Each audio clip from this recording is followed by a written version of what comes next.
Little Mecha Merchant. Hey! Look who's back for more adventures. We love having you here to continue this story that keeps us all awake. Important note, all of this is pure fiction. So don't try any techniques you hear here in real life, your neighbor might call the cops. This amazing novel and all its rights belong to the original author. We're just the ones giving it voice and drama. Are you enjoying the show? Prove it by subscribing to our YouTube channel and leaving that like that motivates us so much. And if you want VIP access to exclusive content, our Patreon is waiting with things you won't find anywhere else. Chapter 26. There are always clowns every year, one or two more won't make a difference. Suyina regretted it. She regretted investing 2.01 million yuan in the Mecha Parts Center.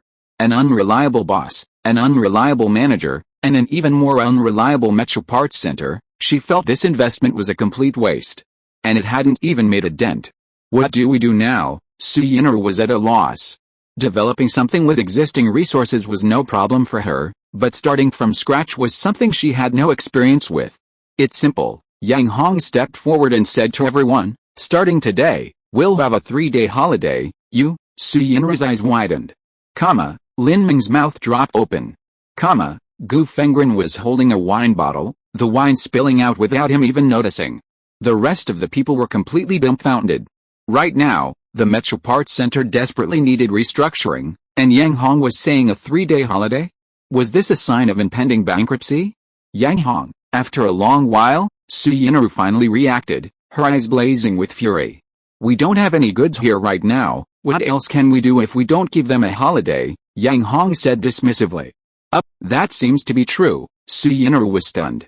Without goods, suspending operations for a few days is still advisable? As someone who had been through it all, Gu Fengren also realized this and nodded in agreement with Yang Hong's decision.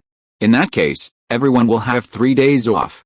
You can relax and enjoy yourselves during these 3 days, Yang Hong announced again. Is it really just 3 days off? Lin Ming was a little worried. He was afraid that it wouldn't just be 3 days, but would be postponed indefinitely for a week, a month, or even a year. If that were the case, he would have nowhere to cry. If he was on holiday, how would he support his family? Even if he didn't have to support his family, he still needed to eat. Fortunately, Yang Hong's next words reassured everyone. Of course, this is paid leave. Even if you take a month off, you will still receive your salary. Meanwhile, at the headquarters of the Wild Wolf Gang, facing the large screen, Hong Bao and the rest of the Wild Wolf Gang stood tall and straight, Zhang Jianren standing beside them as well. Are you all a bunch of useless trash? Wild Wolf's anger, even through the screen, made everyone tremble and dare not move. HMPH, a mere kid, and you think you can stump him? What did you eat to grow up like this, boss? They have. Hong Bao swallowed hard. Still dare to talk back?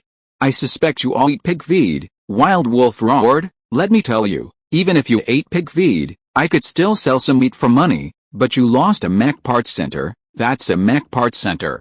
Think about how much manpower, resources, and money that kind of property requires, boss. They have. Hong Bao tried to explain again. Talk back, all you do is talk back. Don't you ever think about why you failed? Wild Wolf exploded again. This time, not only Hong Bao, but even Zhang Jianren dared not speak again. After a long silence, Wild Wolf's face darkened. Tell me, what difficulties have you encountered this time? There were difficulties, of course, but he wouldn't let him say. Red Bao's eyes welled with tears, he was practically bursting with resentment. Seeing his boss speak, he quickly and concisely explained the main points. Boss, they have Gu Fengren backing them up. We deployed 7 mechas, and he destroyed them all in one go. So Gu Fengren was behind it all. Wild Wolf's expression softened slightly. Yes, Red Bao nodded hastily.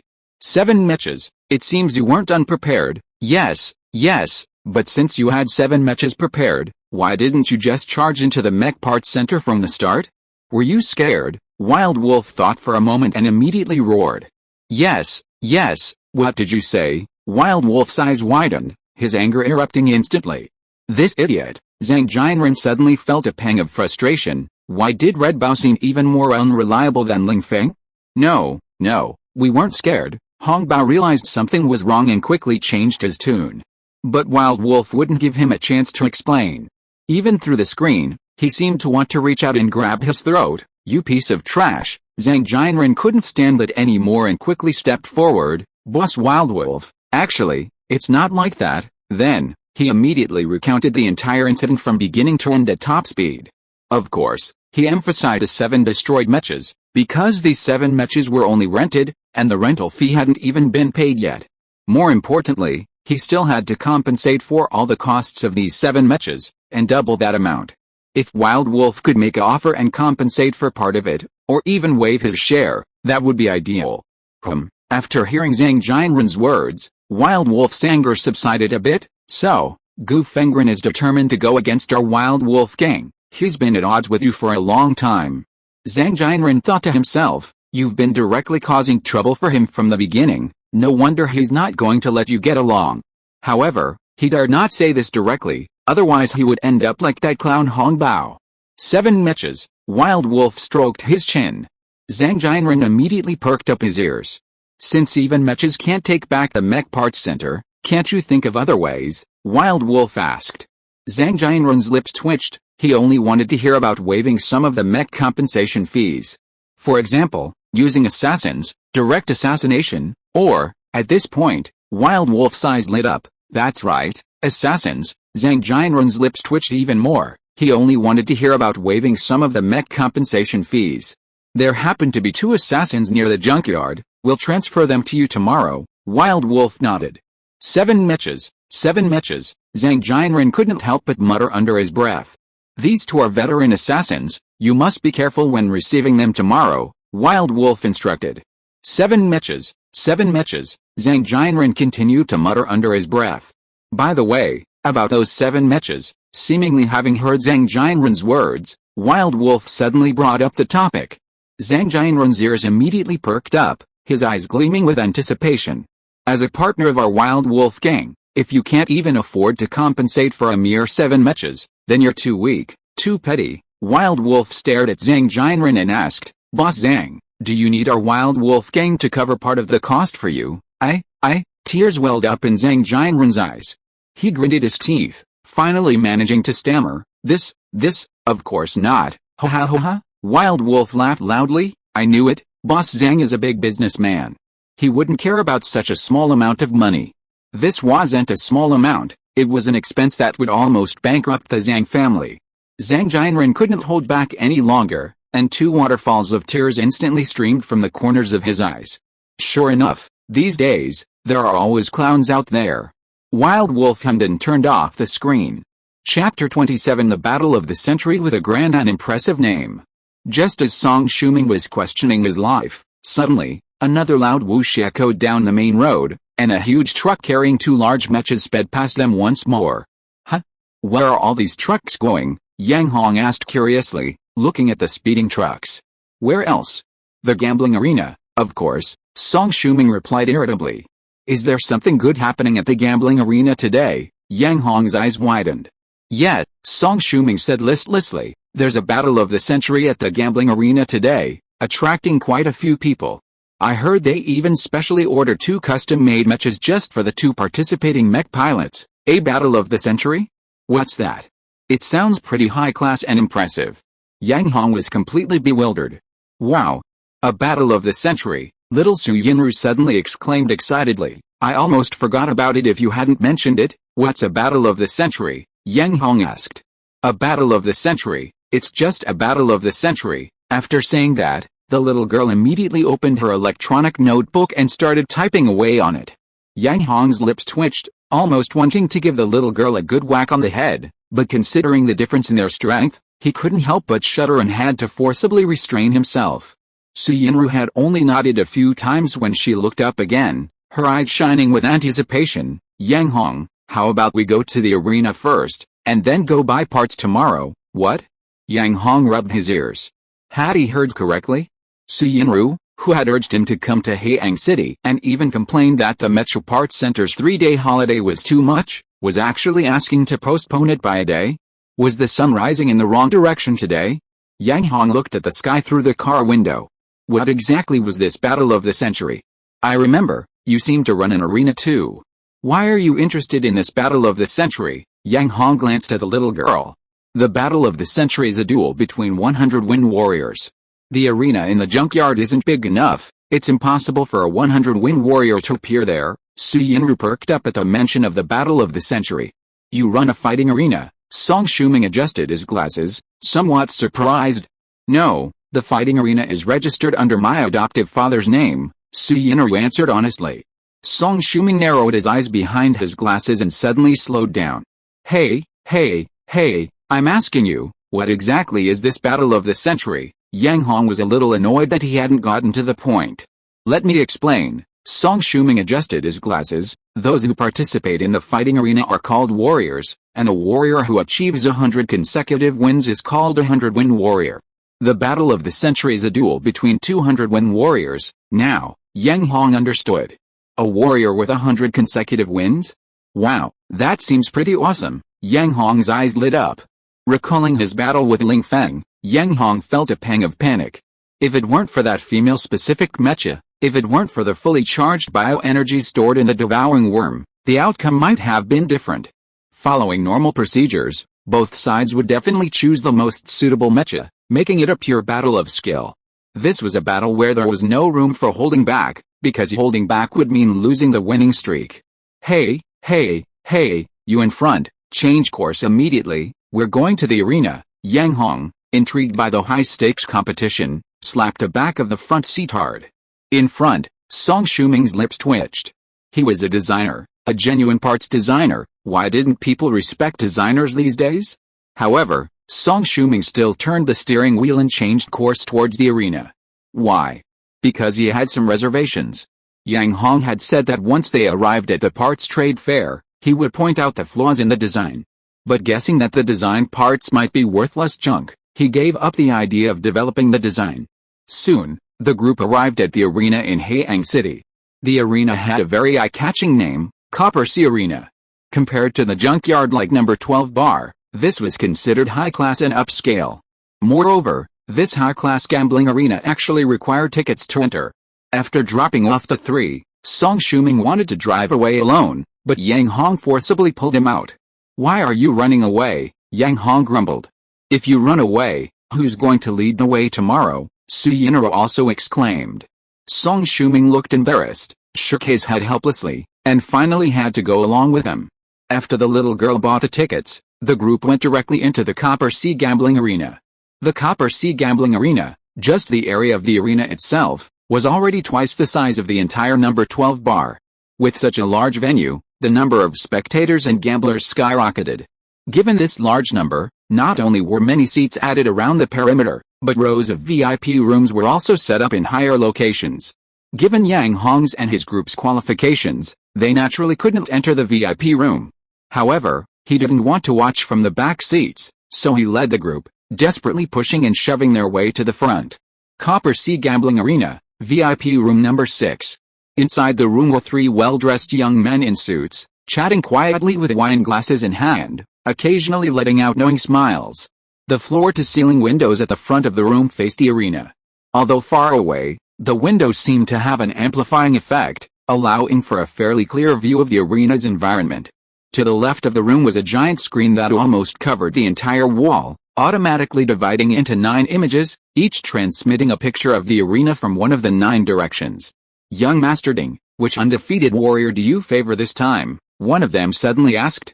Of course it's Liu Yangping, young Master Ding said, taking a sip of his drink. Liu Yangping is a renowned, undefeated warrior. I'm definitely betting big on him this time. Xiang Fei, who are you planning to bet on? Young Master Ding asked, turning to another man. Is that even a question? Didn't you see the gambling arena has already offered Liu Yangping 1 odds? In this situation, would I really give money to Tong Hei? The young man named Xiang Fei laughed. In my opinion, Tianjun will probably bet on Shen Fei, Xiang Fei joked after laughing. Tianjun is a master at getting something for nothing. Shen Fei, with odds of 1/7, is his target, isn't he? Tianjun, who had spoken first, shook his head. Even you guys are so calm about this. Why would I give money to Tong Hei's gambling arena? This time, I'll just consider it earning some pocket money, Tianjun said leisurely after taking a sip of his drink. If you are listening to this novel on a channel other than Fanfic World, it means it was downloaded and re-uploaded without effort. We warmly invite you to visit our channel, Fanfic World. There you will find the original version of this story and many other novels of various genres. We look forward to seeing you dive into a world of incredible novels. Chapter 28: The Gift-Giving Expert. Just then, Tianjun finally squeezed his way out of the crowd. Young Master Ding, young Master Xiang, have you managed to invite designer Song? He asked immediately upon arrival. However, as soon as he finished speaking, he seemed to sense something was off about the atmosphere and turned to look at Yang Hong and his group. What's going on? Tianjun asked. This country bumpkin actually dared to call us lackeys, Xiang Fei said expressionlessly. Ding Weiyang snorted coldly. Tianjun gasped. He wouldn't dare to openly offend these two young masters from the Metro Parts Center. This piqued his interest in Yang Hong. Song Shuming opened his mouth, wanting to say something, but quickly shut it. From the moment he met Yang Hong and his group until now, he felt somewhat unreal. Not only had he not felt any respect, but he had also been forcibly dragged to the arena to watch a match. This was something that would never have happened to him under normal circumstances. Oh well, he'd see how things went first.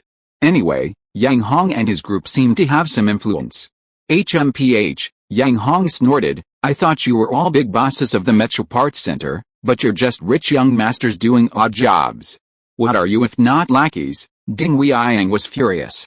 Xiang Fei wasn't much better. He gritted his teeth and retorted, then what's your status, you country bumpkin? How Yang Hong laughed. Country bumpkin? You said I'm a country bumpkin? Then my status is country bumpkin, you? Ding Weiyang was enraged. Xiang Fei was so angry he couldn't speak anymore. Tianjun narrowed his eyes. PFFT, the little girl laughed, her eyes crinkling with laughter. Song Shuming watched silently, expressionless. Lin Wei didn't dare utter a sound. Thankfully, he was just an employee, following orders. You country bumpkin, how dare you mess with us? Ding Weiyang rolled up his sleeves, ready to punch someone. Young Master Ding, we are civilized people, it's not appropriate for us to fight. Xianjun quickly pulled him back. Xianjun, this bumpkin dares to look down on us, how can we not teach him a lesson? Xiang Fei was also furious. Who didn't know they should teach that kid a lesson? Xianjun grinned, but he knew he had to consider the situation. Don't think Xianjun really wanted to break up the fight, this was in public. If a fight broke out, they would be the ones who lost face, and as someone who valued his status, Xianjun couldn't afford to lose face. He looked Yang Hong up and down again and asked, Kid, who exactly are you? You're asking me. Yang Hong tilted his head back, only giving the other man a chin. Xianjun was a little annoyed, but he still maintained a smile. That's right, fine, seeing your sincere attitude, I'll reluctantly tell you. Yang Hong nodded casually. Xianjun, Ding Weiyang, Xiang Fei, Su Yinri covered her mouth and laughed. Being with Yang Hong, she felt like she had no self-respect left. Because she could lose all her integrity at any moment, and once that was done, it would be irretrievable. Xianjun's face darkened.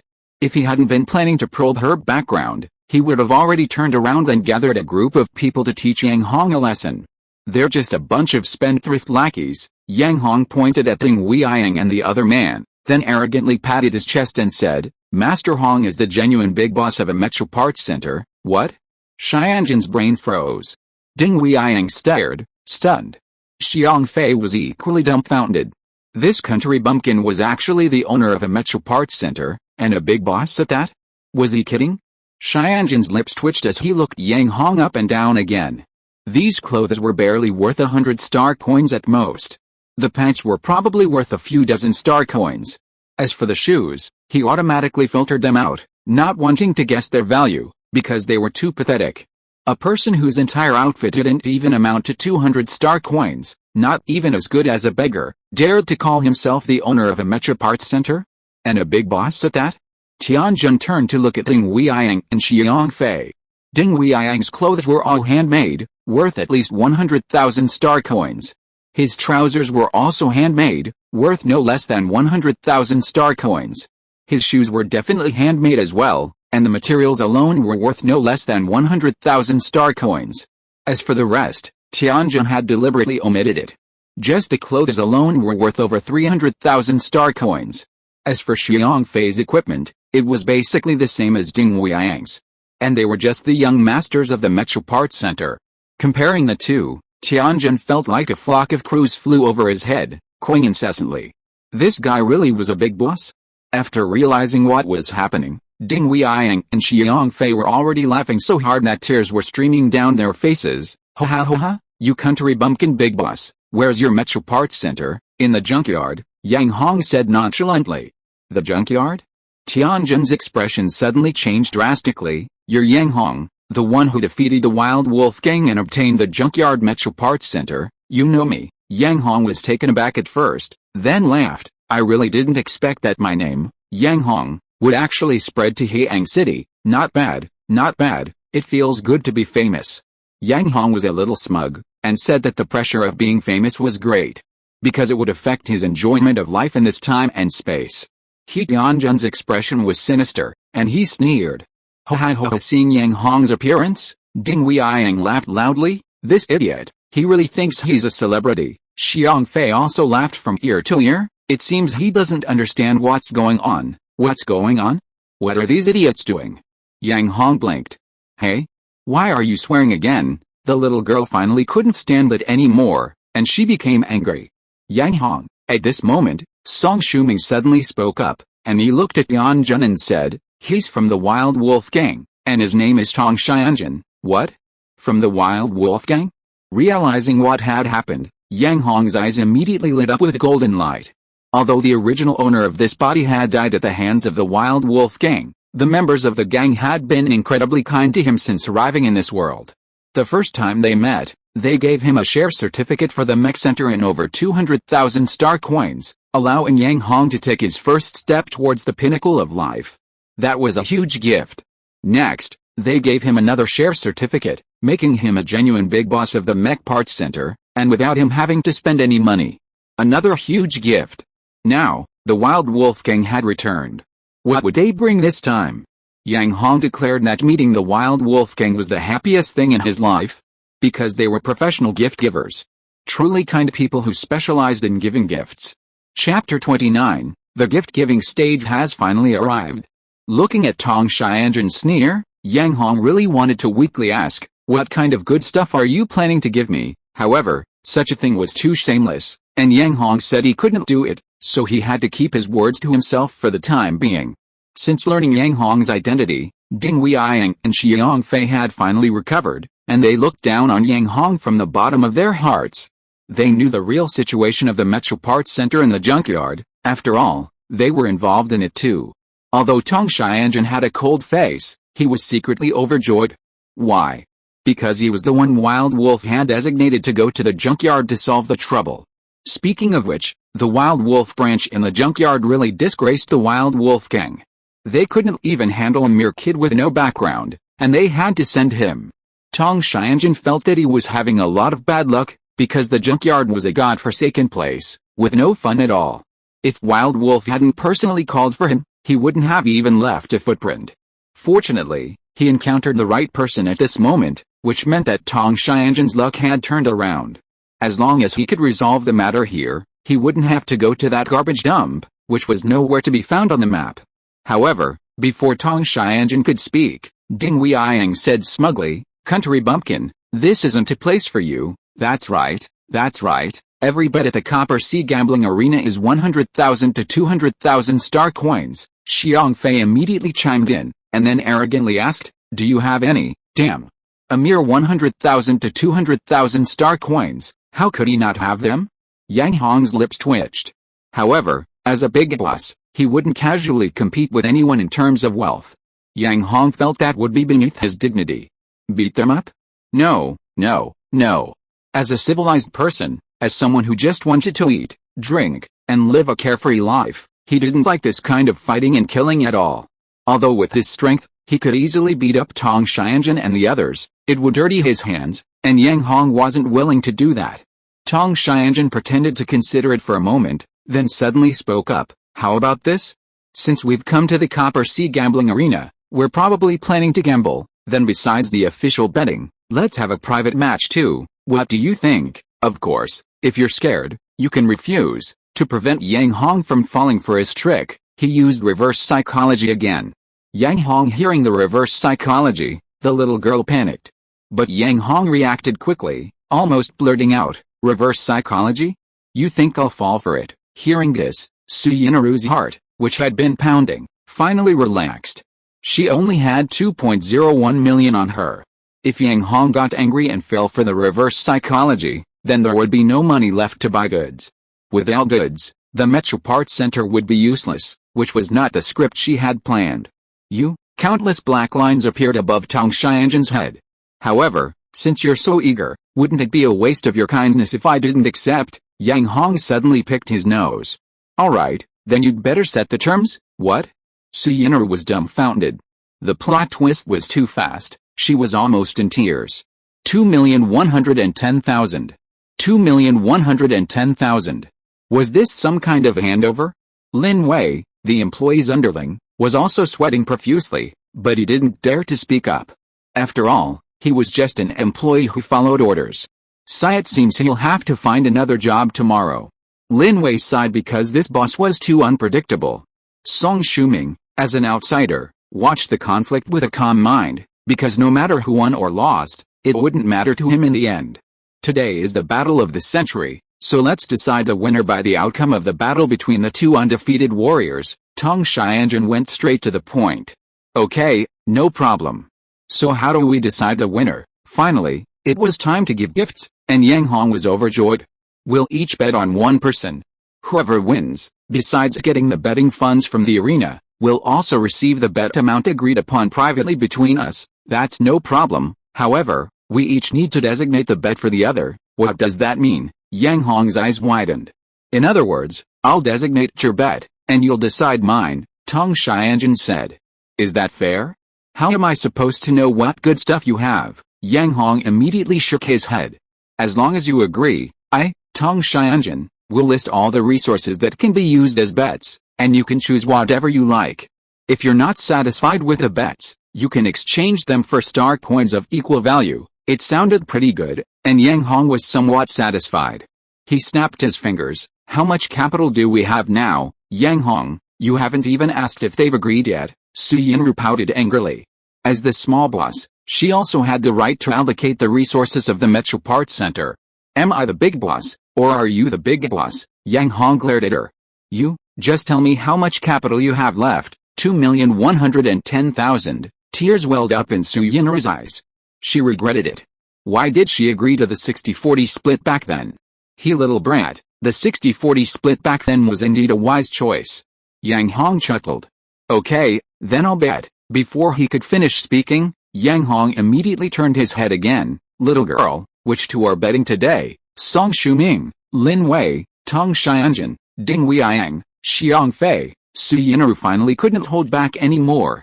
Her eyes were brimming with tears, and two waterfalls seemed to be flowing out. She didn't even know who the two undefeated warriors were, yet she dared to bet directly with them. Wasn't this just throwing money away? 2,110,000. Suyinaru could already see this money grow 2 pairs of wings and was about to fly away in another direction. Tong Xianzhen was overjoyed, his face beaming with happiness. Ding Weiyang and Xiang Fei exchanged a glance and immediately burst into laughter, their smiles so wide their eyes disappeared.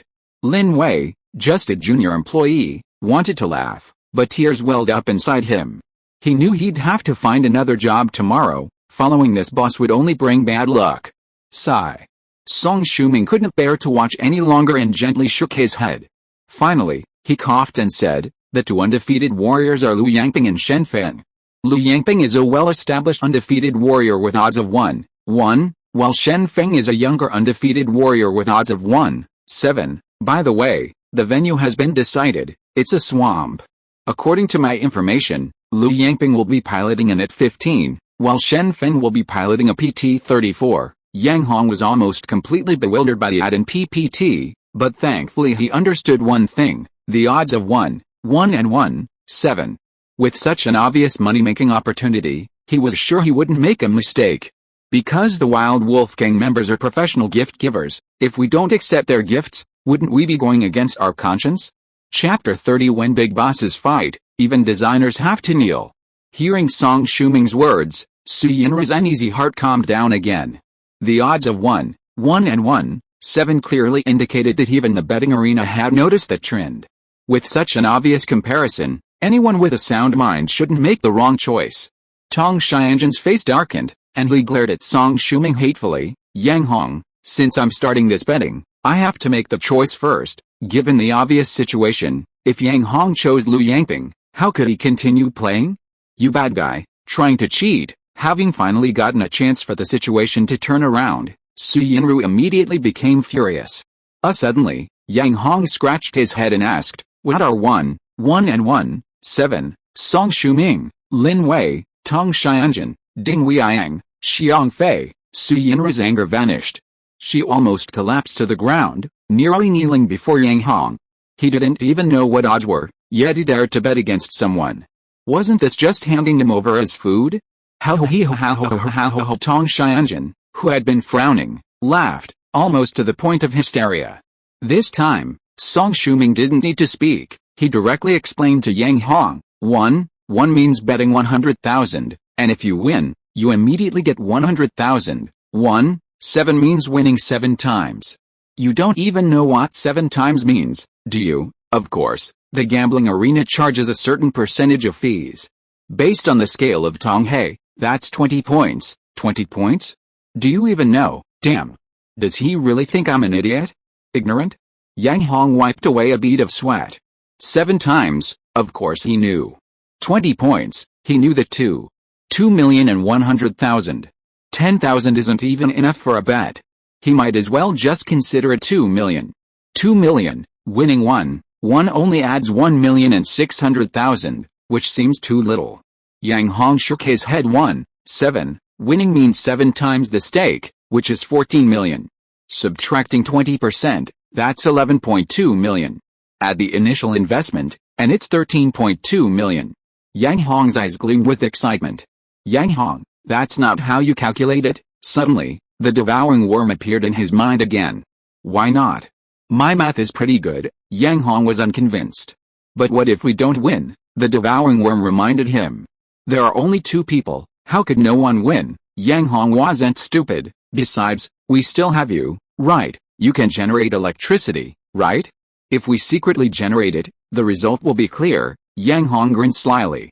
Devouring worm, that's true. However, the devouring worm quickly reminded him again. Yang Hong, the iron fence is almost 10 meters away from the arena, and the mechas need to be close enough to generate electricity without being detected. Just wait, there will always be an opportunity. Yang Hong was unconvinced. Okay, the devouring worm thought for a moment, and it seemed to make sense. Yang Hong pretended to think for a moment, then snapped his fingers. Never mind, you don't need to choose first. I'll pick the one with the 7 odds. Ouch, my money, Su Yinru wailed. She saw that the 2.01 million had grown a pair of wings. No, at least 6 pairs of wings, and then flew away from her electronic bracelet.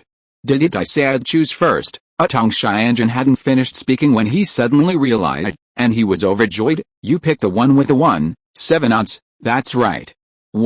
7 is 7 times, if you win you can get at least 10 million. 1 is too little, I don't even want it. Yang Hong smacked his lips and made a gesture of more than 10 million with both hands. Don't even want it? Tong Xianzhen's eyes twitched. You have to win to get more than 10 million, does he really think he's a gambling god? Now that we've made our choices, let's move on to the bet, Tong Xianzhen said, getting straight to the point. The bet I want is your Mecha parts center in the junkyard. Yang Hong grunted in agreement. By this point, Su Yinru had given up. The 2.01 million yuan investment was gone. What use was the Mecha parts center? Yang Hong was clearly a hopeless case, and she was disheartened. Lin Wei wasn't thinking about anything else, he just wanted to go back and send out 200 job applications, and bring his relative Lin Ming along. Song Shuming adjusted his glasses, expressionless. By the way, this kid said designer Song is also one of his people, Ding Weiyang suddenly exclaimed. Who's this person? I was dragged here forcibly. Song Shuming was furious. But before he could speak, Yang Hong exclaimed, so you guys have your eye on him too? No problem, I'll include him in the package as well, however, your bets will have to be increased. At the end, Yang Hong added. What the heck? Song Shuming was stunned.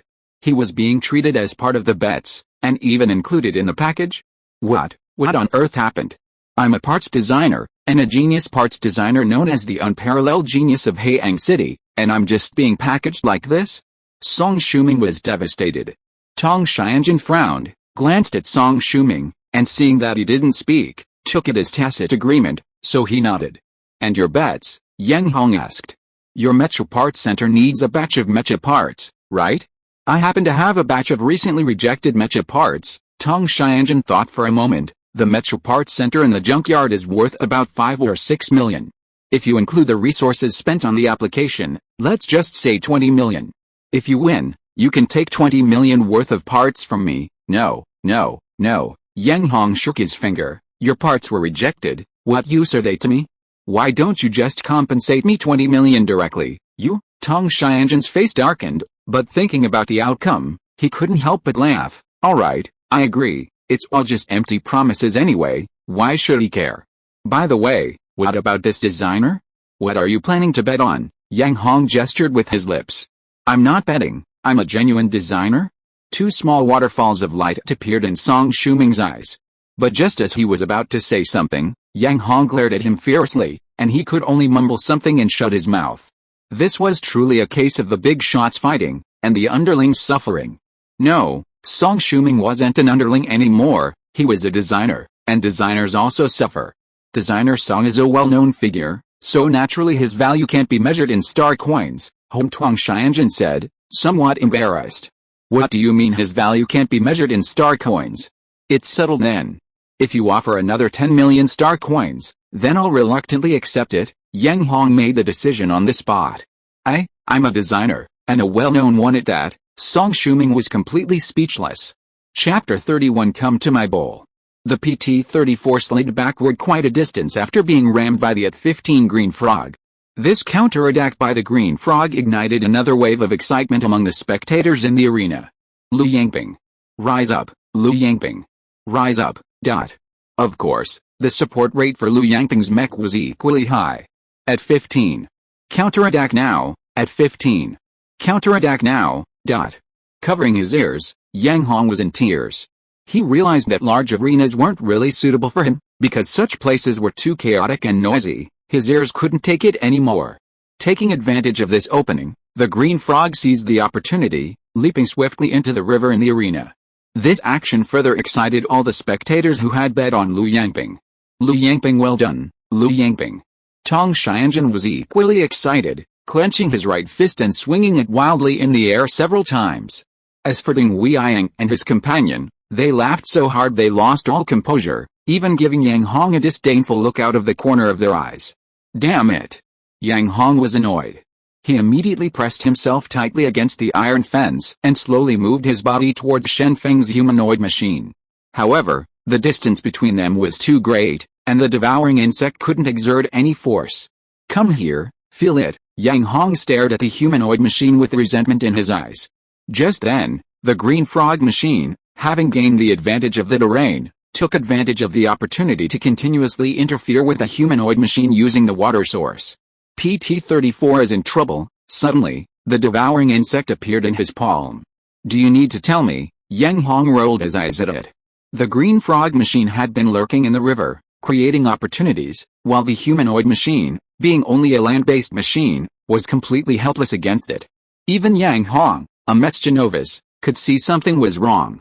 Sure enough, in a moment of carelessness on the humanoid machine's part, the Green Frog machine finally launched its attack. Bang bang bang bang bang. The Green Frog first fired 5 small missiles directly from the underwater surface, then, taking advantage of the humanoid machine's dodge, leaped out of the water and rammed into it at full speed. The humanoid machine, unable to react in time, was instantly knocked to the ground by the Green Frog. After its attack, the Green Frog didn't linger, quickly leaping back into the river. Lu Yangping. Lu Yangping, well done, at 15. The audience's emotions were ignited once again. Seeing the humanoid machine push further away, Yang Hong's eyes widened, his eyelids twitching uncontrollably. What the hell happened? Yang Hong was almost in tears. This wasn't fair. He had finally closed the distance to the humanoid machine a little bit, and now it was widening again. Green Frog, I'll make you pay. Yang Hong's eyes flashed with fury. Just wait, there will always be an opportunity. The devouring worm offered a rare word of comfort. Damn. Why does that sound so familiar? Yang Hong wiped away a bead of cold sweat. Should he wait any longer? The situation on the field was already clearly divided. If he couldn't find an opportunity soon, the humanoid machine would definitely be worn down by the green frog machine. Yang Hong was exasperated and had no choice but to shift his body again, quietly moving in another direction, desperately trying to get closer to the humanoid machine. Just then, the humanoid machine, having stood up, suddenly roared with engine noise from between its legs. With a whoosh, the humanoid machine moved swiftly, and in just a few seconds, it was far away from the river, far away from the green frog machine's harassment range. Of course, it was also far away from Yang Hong's position. Humanoid machine, can't you just behave yourself? Yang Hong was on the verge of tears. However, things soon took another turn. The humanoid machine, while gliding, slowly changed direction, eventually heading straight for Yang Hong's location, and in pursuit, the At-15 green frog machine kept changing positions in the river. This move immediately excited the spectators who had bet on Shen Feng, while those who bet on Lu Yangping stared wide-eyed, anxiously guessing at 15's next move. Good, this way. Come on, get in my bowl. Yang Hong was ecstatic to see Shen Feng's humanoid machine rapidly approaching. However, his excitement didn't last long. After moving away from the river, the humanoid machine abruptly stopped, standing still. The distance. Yang Hong's eyes widened, and his eyelids twitched uncontrollably. Damn it. Is this a joke? Two small waterfalls of emotion surged within Yang Hong. The humanoid machine's actions not only stirred Yang Hong's emotions, but also those of the spectators in the betting arena. PT-34, well done, go Shen Feng. Of course, not everyone was so excited. Those who had bet on the green frog machine were, for example, Green Frog, go. Take down PT-34, Lu Yangping, don't back down. Tong Xianjun, who was betting against Yang Hong, tensed up. Ding Weiyang and his companion stared intently at the green frog's movements. The little girl, Su Yinru, suddenly perked up, her tense gaze fixed on the humanoid machine. However, she didn't see the humanoid machine. Instead, she saw a string of numbers on her electronic bracelet. She noticed the wings on those numbers were decreasing. The green frog didn't leap onto the shore. Instead, it swam upstream, slowly approaching the humanoid machine again. Everyone's hearts were in their throats. They all fell silent, watching the changes unfold. The green frog swam and swam, quickly reaching the harassment range of the humanoid machine. But the engine between the humanoid machine's legs roared to life again, propelling it backward. Good, Yang Hong began to feel a little excited, because the humanoid machine was heading in the direction of his location. Hurry up, come to the bowl. Yang Hong was nervous. Devourer, prepare the power. At the same time, Yang Hong called out to the devourer. The little face in his palm had already opened its mouth slightly, just waiting for the humanoid machine to approach. Huh? Suddenly, Yang Hong was stunned. Not only him, but even the devourer in his palm felt its mouth was a little open. Just as the humanoid machine was about to reach Yang Hong, it suddenly made a very smooth maneuver, turning sharply. And it was a damn 90-degree turn. Yang Hong, devourer, damn it. Why the hell did you turn like that? Watching the humanoid machine get further and further away, Yang Hong was about to cry.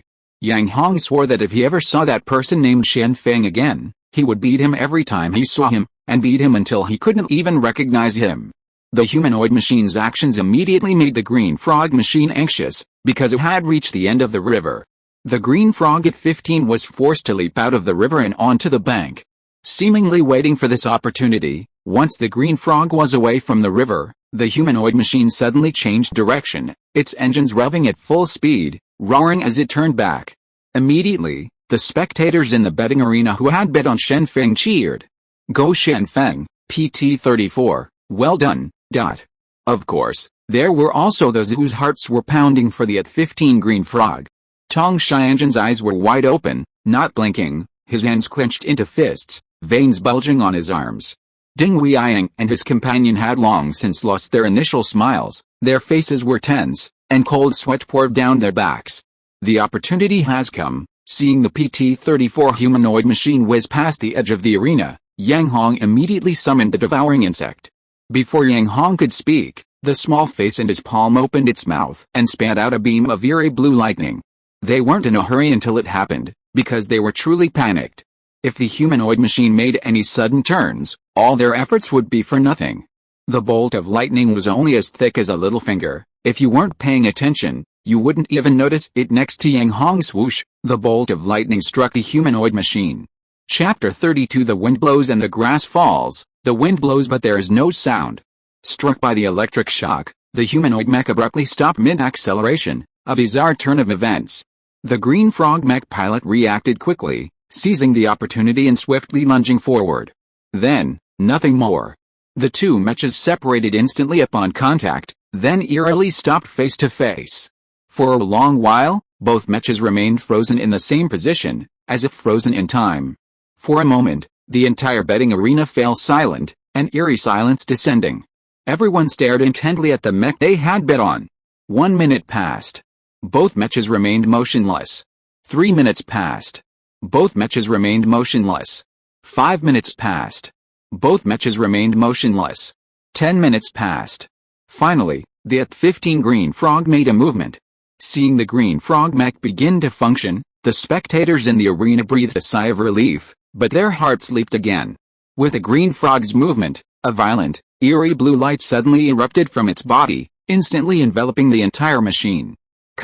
The previously lush green frog mech instantly transformed into a camouflage mech shimmering with blue light. A series of sharp, crackling electrical crackles emanated from the green frog. Then, a loud cracking sound, loud enough to be heard throughout the entire arena, rang out again. With the sound, the entire green frog mech began to disintegrate before everyone's eyes, parts clattering to the ground until only a bare cockpit remained, falling to the ground with a thud, rolling and wobbling a few times. Silence descended, an eerie silence settling over the arena. Just then, a gust of wind blew by, but as the saying goes, the wind blows and the grass falls, but there is no sound. The gambling arena remained quiet. Success, Yang Hong chuckled, a hint of smugness in his eyes. This was exactly the effect he wanted. Now, who would dare guarantee Lu Yangping's victory? The devouring insect, which had spat out electrical energy, shrank slightly. It slowly retracted its small face from its palm, giving a final instruction before disappearing. Yang Hong, remember to call Insect Master when you replenish your energy. No problem. Yang Hong patted his chest immediately. If he won this bet, he could eat as much as he wanted, even if the table couldn't hold it all. If the table really couldn't hold it all, wouldn't he just pack it up? Packing up was the privilege of the rich, and Yang Hong was about to become rich. Just thinking about it made him a little excited. Soon, some of the spectators in the gambling arena finally realized what was happening. What on earth happened? Am I seeing things? What's wrong with the green frog machine? Did Lu Yangping lose? But why isn't PT-34 moving either? What's going on?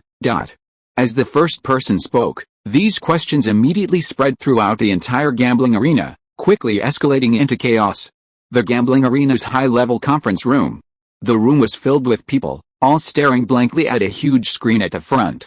What's going on? After a long pause, a mature and intelligent woman with a slender figure stood up, frowning. The crowd reacted, but they looked at each other, completely unsure how to answer. You tell me, the mature and intelligent woman pointed to someone and asked. This person was a manager in charge of managing the arena's matches. Boss, I don't know either. The person said, pleading. Did you rig this betting? The person nodded with a bitter expression. It's normal to rig betting in the arena, especially in matches like this where the outcome seems certain. With careful maneuvering, you can make a fortune, and that's what they've always done. Is this what you did? The mature, sophisticated woman was furious. She was practically pointing at the man's head and yelling, do you even have a brain? Given the current bizarre situation, even someone without a brain could clearly guess that the arena was cheating. It was just too obvious. Boss, that's not how we rigged it, the man panicked. Then tell me what happened. The mature, sophisticated woman's face darkened. Forget it, we'll settle this later. Now tell me, did you install anything else in the mech? The implication was clear. If there were any electronic devices not part of the mech's components, their copper sea betting arena would be utterly disgraced, its reputation ruined, and it would be impossible for them to operate again. No, the man answered without hesitation. Really nothing. The mature, intelligent woman's expression softened slightly. Absolutely not, because from the beginning we were only targeting the Mecha pilots. The mature, intelligent woman nodded. Turning to look at the large screen, more precisely, at the PT-34 humanoid mecha on the screen, still standing but completely inoperable. Wait 10 more minutes. If the situation remains the same, immediately send people into the arena to forcibly open the cockpit and see what's going on. Remember to use the extra large screen to broadcast everything in real time. Also, immediately contact the mecha manufacturer and have them send some top-tier designers. All expenses incurred will be covered by our Copper Sea Arena. By the way, also bring over a batch of veteran mecha pilots. Yes, boss. The woman nodded quickly and began issuing orders. Boss, if the mecha pilots in the cockpits all show signs of distress, then this competition, of course, the human pilot with the intact mecha is the winner. 10 minutes, not a long time, not a short time. At this moment, the audience in the arena was in complete chaos, especially those who had bet on Liu Yangping. Did they see that Liu Yangping's mech had fallen apart inside the arena? They were furious. What was going on? Was there some kind of rigged game? But this was too damn obvious. Although some people managed to remain calm, most of them couldn't control their emotions and started causing a scene. Fortunately, the arena was prepared and had arranged for many people to come and dissuade them, especially those audience members who wanted to rush into the arena, who were forcibly stopped by layers of security guards. What exactly happened? Tong Xianzhen's face was deathly pale, as if he had lost his father. Looking at the broken at 15, the corners of his mouth twitched from time to time. Ding Weiyang and the other man looked at each other, their faces also deathly pale. Seeing their appearance, Yang Hong chuckled inwardly, then his eyes darted around, and he immediately ran back to Song Shuming's side. Song Shuming was a witness, and he even had the bets from both sides on him. If you were robbed, Yang Hong would have nowhere to turn. Chapter 33. I really want to count money. 10 minutes passed quickly. The arena's representatives arrived, sprinting into the arena. Upon their arrival, the audience quieted down. They immediately split into two groups, one facing the complete humanoid mech, the other heading straight for the At-15 Green Frog's cockpit. Simultaneously, 8 enormous screens slowly appeared above the arena, displaying the scene from various angles, including close-ups of the two mechas. When the cockpits of the two mechas were forcibly opened, the audience finally saw what was inside through the screens. A collective gasp, seemingly contagious, filled the entire arena. Inside the cockpits, 2 mech pilots, their entire bodies painted black, their hair standing on end, were, especially Liu Yangping, the mecha pilot of the Green Frog machine, whose body was constantly shrouded in white smoke. Every time he tried to open his mouth, he would exhale a puff of white smoke, which would turn into mist and rise and dissipate in midair. Shen Feng was a little better off, but he was still convulsing and unable to move. Huh? This scene seemed so familiar. The little girl was the quickest to react. She blinked her eyes, and countless exclamation marks inexplicably floated above her head. A rigged match. A rigged match. There must be a rigged match. The audience was not buying it. Besides placing bets, they wanted to see a thrilling duel. But in this situation, who the hell could tell them that this was the so-called battle of the century? And a supposedly thrilling battle of the century? Fortunately, the betting arena had prepared an emergency plan in advance to deal with the dissatisfied audience. At this moment, several authoritative mecha designers who were quite famous in Haiyang City and had been recruited by the mecha manufacturers appeared. Through 8 large screens, they, along with their assistants, conducted a thorough inspection of the two mechas at lightning speed, and then announced the results. Hearing that the two mechas hadn't been tampered with, the audience calmed down, as they still trusted the Copper Sea Arena. Of course, at this time, the arena also deployed a group of highly skilled mech pilots. Hearing them spout the same rhetoric as Gu Fengren, Yang Hong was utterly astonished. Damn, could they really have technology to exploit engine defects? The little girl blinked her small eyes, glancing at the two mechas on the field, then at Yang Hong, unable to react for a long time. But soon, knowing the rules of the arena well, she became excited, quickly running to Song Shuming and grabbing the electronic bracelet on his arm. 30 million. There were 30 million in that bracelet. In the little girl's eyes, this money hadn't grown wings and flown away. Instead, it had spawned countless more. That was the most important thing, wasn't it? The betting arena announced the winner of this so-called epic battle. The victor was Shen Feng of PT-34. With a personal inspection by a renowned mecha designer and on-site explanations from a veteran mecha pilot, almost all bettors accepted the result. Although both pilots were immobilized, the outcome was clear. There was nothing they could do. Lu Yangping's mecha had fallen apart, reduced to a pile of fragments. The betting arena's crisis management was excellent. Those who bet on Lu Yangping to lose had no choice but to accept their misfortune. However, they now had a new topic of conversation. Utilizing engine defects, this was the first time they'd seen such a technique, enough to brag about for ages. Hurry, transfer the money. Su Yinru's hands moved with lightning speed, grabbing Song Shuming's electronic bracelet and quickly operating it. Hey, what's the password? Seeing the combination lock, the little girl quickly tugged at Song Shuming's ear. I'm a designer, a mecha parts designer. Song Shuming was almost in tears. How could these people disrespect designers? That's my money. Seeing this, Tong Xianzhen's eyes widened. What's yours? Su Yinru was dissatisfied. Didn't you hear the result? Yang Hong, go collect your bets quickly. You've placed over 2 million. After saying that, she turned towards Yang Hong. Boss, I'll go collect it for you. Lin Wei jumped out at this moment. 30 million. 30 million. Tong Xianzhen's eyes widened. No, not just 30 million, but 40 million. He also placed a 10 million bet. No, he also borrowed funds from Ding Weiyang and the other two, so it's at least 60 million. 60 million. 60 million. Tong Xianzhen was almost crying.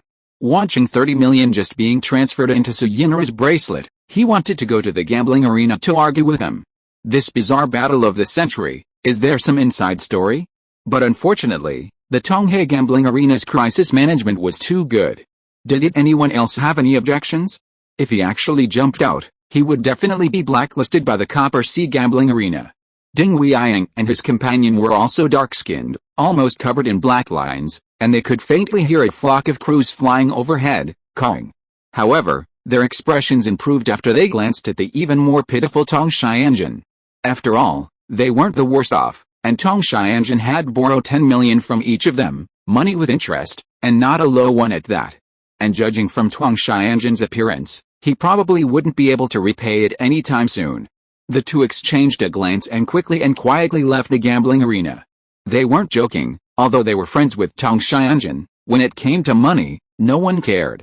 If they could just drag it out, they could definitely squeeze back the money they lost from Tong Xianzhen. Soon, Lin Wei retrieved his winnings.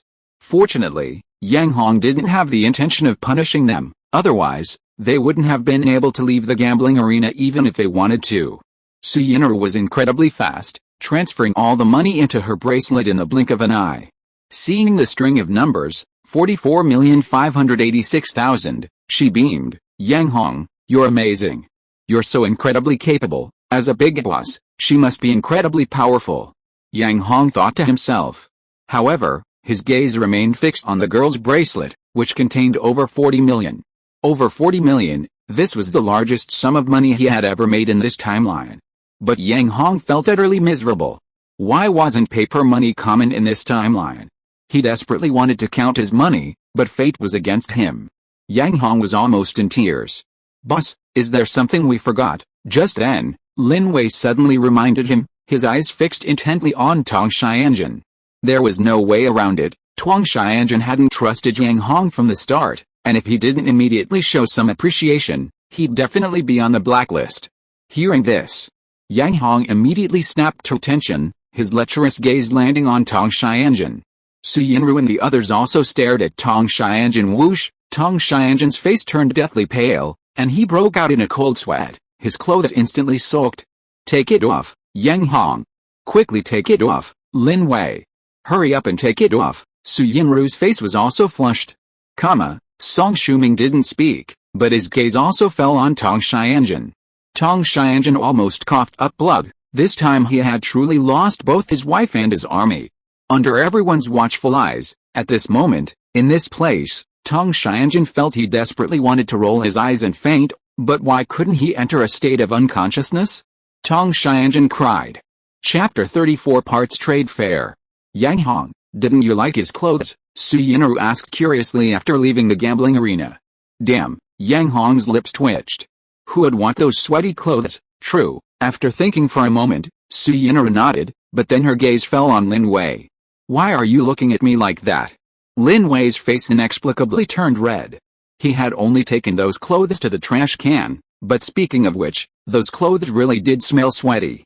Recalling the scene of Tang Xianjun leaving the gambling arena almost naked except for a pair of black underwear, Yang Hong smiled slyly. Suddenly, his expression changed drastically. Oh. How could I forget to ask where the Wild Wolf Gang's headquarters is? Yang Hong suddenly looked distressed.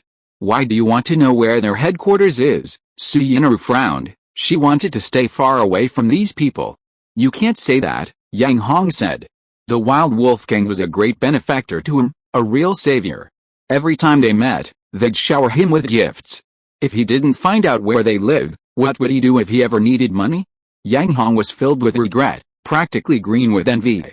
After leaving the gambling den, Song Shuming wanted to part ways with Yang Hong and the others. Why are you leaving?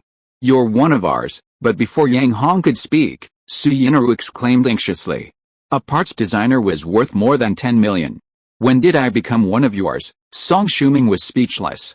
Just then, Yang Hong grabbed him. I want you back. You're not allowed to leave. Mentioning this only fueled Song Shuming's anger. He was a designer, a very famous designer, and he'd been used as a gambler without his consent.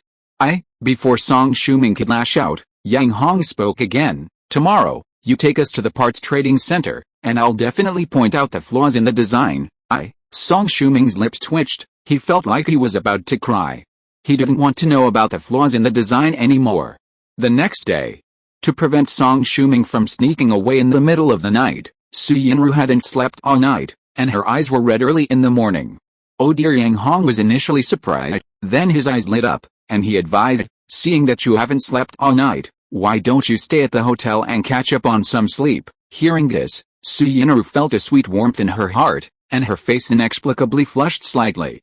However, Yang Hong's next words immediately made her furious. I'll lead the team to the parts trading fair later, you should transfer the money to me first. Su Yinru was enraged. No wonder he was so kind, he was after that 40 million yuan. This wouldn't do, absolutely not. This guy is the kind of person who can gamble away all the funds belonging to the Mech Parts Center without batting an eye. Although he won in the end, it was a completely inexplicable win. Didn't you see how one-sided the battle of the century was? If it weren't for the strange event at the end, not only would these funds be gone, but the parts center itself would be gone too. If she weren't there, those 40 million would have been like throwing money into the sea, without even a splash. No, I have to go too. Su Yinru stubbornly held her rabbit eyes open, her face full of determination. She had to control the amount of money, absolutely not exceeding 10 million. I just want to count the money, have a go, why can't I have a chance? Yang Hong's lips twitched. He worked so hard to win over 40 million, but he didn't even get to handle it once. He felt like a flock of crows flew overhead, cawing incessantly. Yang Hong felt like dying. The location of the Mech Parts Trade Fair wasn't far. With Song Shuming leading the way, the group arrived quickly. However, the parts trade fair wasn't open to just anyone. Yang Hong and his group only gained entry after showing their share certificates for their Mecha Parts Center. Is this really the small parts trade fair you were talking about? Yang Hong's eyes widened as he looked at the venue. Damn, this was a huge place. Judging by the area, it was at least 10,000 square meters, and there were even second, third, and fourth floors, more than a dozen in total. Is this place big? Su Yinru asked, somewhat surprised. Yang Hong didn't speak further because he saw a mecha arm part. That thing was at least 2 or 3 meters long. Okay, never mind. Yang Hong lowered his head guiltily. Give it to me. Suddenly, Yang Hong remembered his promise and held out his hand to Song Shuming. I think I've lost my laptop, Song Shuming stammered. What? Su Yinru's eyes widened. This was the parts design blueprint. If the flaws were fixed, once developed, it could be a treasure that would bring the parts center at least 3 years of profit. Lost? Su Yinru's chest heaved with anger. She really wanted to point at Song Shuming's head and yell, are you asking for a beating? Unfortunately, she wasn't the owner of the design blueprint, so she could only sulk. Just throw it away. That useless blueprint, I'll get you a better one when we get back, Yang Hong said casually. You? Song Shuming was almost in tears. Even if he knew it was a useless blueprint, he didn't need to be so blunt. After all, the blueprint was his work. Useless blueprint. Su Yinru's lips twitched, but she quickly realized what he meant. She grabbed Yang Hong. You You can design parts too. If Yang Hong also designed mecha parts, then this mecha parts center would definitely not lose money even if it didn't have business for years. For her, this was money. Suyinru was excited and a little giddy. Mommy, I guess, Yang Hong said dismissively. Come on, let's go see what we can buy to display. Okay, let's buy some to display. Suyinru was quite happy, and she slowed down her originally planned to limit the amount of money she could use. Okay, 10 million it is. Let's spend 10 million first, and keep the rest as reserve funds, Suyinru nodded. Although she wasn't the big boss, she owned at least 40% of the shares. As long as the parts center made money, she would get 40% of the profits. Originally, she thought this was just a place to earn pocket money, but now Suyinru changed her mind. She was determined to make this parts center her main business. Only then could she become a rich woman and live the life of a wealthy heiress. Yang Hong led the way, and the group entered the parts trade fair. Hey, Yang Hong, look at these mecha parts. Suddenly, Suyinru pointed to a huge claw and exclaimed. What is that? Yang Hong curiously touched it. At 15 arm parts, Suyinru explained, there are 2 at 15s at number 12. Although they are rarely operated, we'll buy them first, just in case. At 15, why does that look so familiar?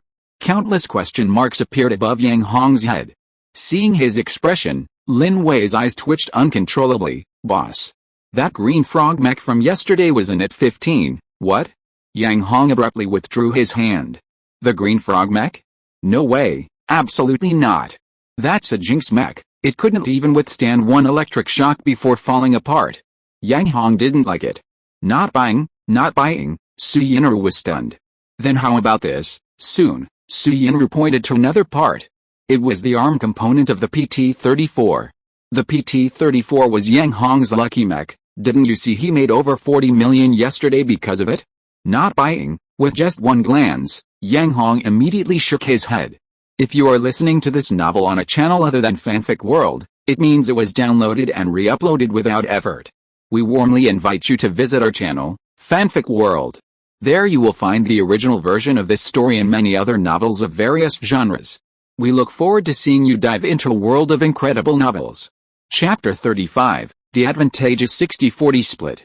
From the first to the 5th floor, Yang Hong simply shook his head and uttered 2 words, not buying. Suyinru was furious, Lin Wei was dumbfounded, and Song Shuming also shook his head, unable to fathom Yang Hong's thoughts. Finally, they reached the 6th floor. Huh? What's this? As soon as they reached the top, Yang Hong saw a strange, towering object. Suyinru looked over and said irritably, that's a weightlifting arm, a part for an engineering mecha. Engineering mecha? Yang Hong's eyes lit up, and he quickly walked over. Hey. You're not thinking of buying engineering mecha parts, are you? Suyinru was anxious. Although there were engineering mechas at bar 12, they were extremely rare, and very few people used them for gambling. In other words, they were mechas that nobody would touch. If they really bought engineering mecha parts, they would only be able to display them, and they wouldn't be able to sell them at all. As a junior employee, Lin Wei had no say in this matter, so he could only follow along. Song Shuming remained silent. His current position was delicate, and he had also begun to develop an interest in Yang Hong. Wow, as soon as Yang Hong reached the display stand, he saw even more parts. Drill bits, rollers, loader heads, and some oddly shaped parts whose names he couldn't even name. Seeing these things, Yang Hong was incredibly excited. He touched this and that, wishing he could buy them all and display them in the parts center to admire at his leisure. This is good, Yang Hong jogged over to a huge drill bit. What's so good about it? Suyinru glared. These were all parts for engineering mechas. I'll buy this. Yang Hong patted the huge drill bit. No, Suyinru snapped. What did you say? Yang Hong was also angry. I said I won't buy it. Who's the big boss here? Yang Hong's face darkened. You? Seeing him use this method to suppress her again, Suyinru trembled with anger. HMPH, you know it's me now, right? Yang Hong proudly raised his head. The 60-40 split wasn't something to be taken lightly. You think you can compete with me? You're far from it. I'll buy this. Yang Hong patted the drill bit. Immediately, a female manager rushed over to the booth. She was a beautiful woman, well-dressed and lightly made up. Boss, do you want to buy this accessory? Yes, 10 of them, please. Yang Hong nodded. These are accessories for 851, 300,000 star coins each, 10 for a total of 3 million. The beautiful woman immediately started calculating excitedly. 10 pieces, 3 million. The young woman almost fainted. She didn't even know if she could sell one, let alone 10. And she only budgeted 10 million, at Yang Hong's rate, she would definitely overspend. She gritted her teeth, about to say something, but then she remembered the 60-40 split and immediately deflated. Why was she so stupid to agree to the 60-40 split? Suyina regretted it to the core. No way. The young girl clutched her electronic bracelet tightly. She absolutely couldn't let Yang Hongchao spend his 10 million credit limit, otherwise their parts center wouldn't even be able to pay salaries for the rest of the year. Soon, Yang Hongchao spotted another interesting part, a milling drill bit. 10 of these, please, the beautiful woman exclaimed excitedly, immediately calculating. These are parts for the age 52, 500,000 each, 10 for 5 million, plus the previous 851. That's 8 million in total, PFFT. The young girl was about to vomit blood. They'd only bought a few parts, and already spent 8 million star coins. Was the entire Mecha Center going to only display these two parts when they got back? If that were the case, forget business, there wouldn't be many customers. Everyone was buying the same parts, who would bother shopping? Lin Wei was just a junior employee. Although he was exasperated, he couldn't bring himself to speak up. Their location was a junkyard. A junkyard. It was the domain of combat mecha pilots, who would be bored enough to buy engineering mecha parts for fun? But he was just a lowly employee. Lowly employees could only follow orders. You're buying these engineering mecha parts, are you planning to do business in small to medium-sized cities? Song Shuming couldn't help but ask. What small to medium-sized cities? Yang Hong was stunned. Don't you think mechas equipped with these parts would be really cool in combat? Song Shuming froze. Cool? Lin Wei felt like his life was incomplete. Suyinra's eyes were blazing with anger. Cool? What kind of bastard would buy these impractical parts just to look cool? If that were the case, the mecha would be completely useless. Not only them, but even the beautiful woman beside them twitched at the corner of her mouth. Buying engineering mecha parts to fight with? Had this person's brain been damaged? However, as a distributor, the more business the better, so she not only wouldn't dissuade him, but would also tempt Yang Hong to buy even more types of parts. Distributors always welcomed the type of person who was foolish and had too much money. However, after looking at some of the accessories, Yang Hong immediately lost interest. Let's go upstairs, boss. You ordered these accessories. Is it full payment or something else? Seeing him about to leave, the beautiful woman immediately became anxious. Besides full payment, are there other payment methods? Yang Hong blinked.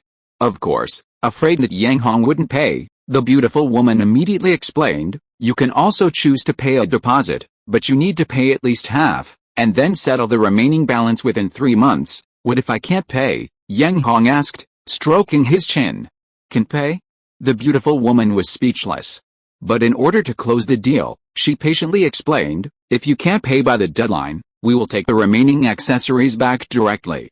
Of course, we won't refund the deposit either. Deposit not refundable. This time, it was Yang Hong's turn to be speechless. You guys are too greedy, boss. This is industry practice. If you don't believe me, ask the other distributors. The beautiful woman was anxious.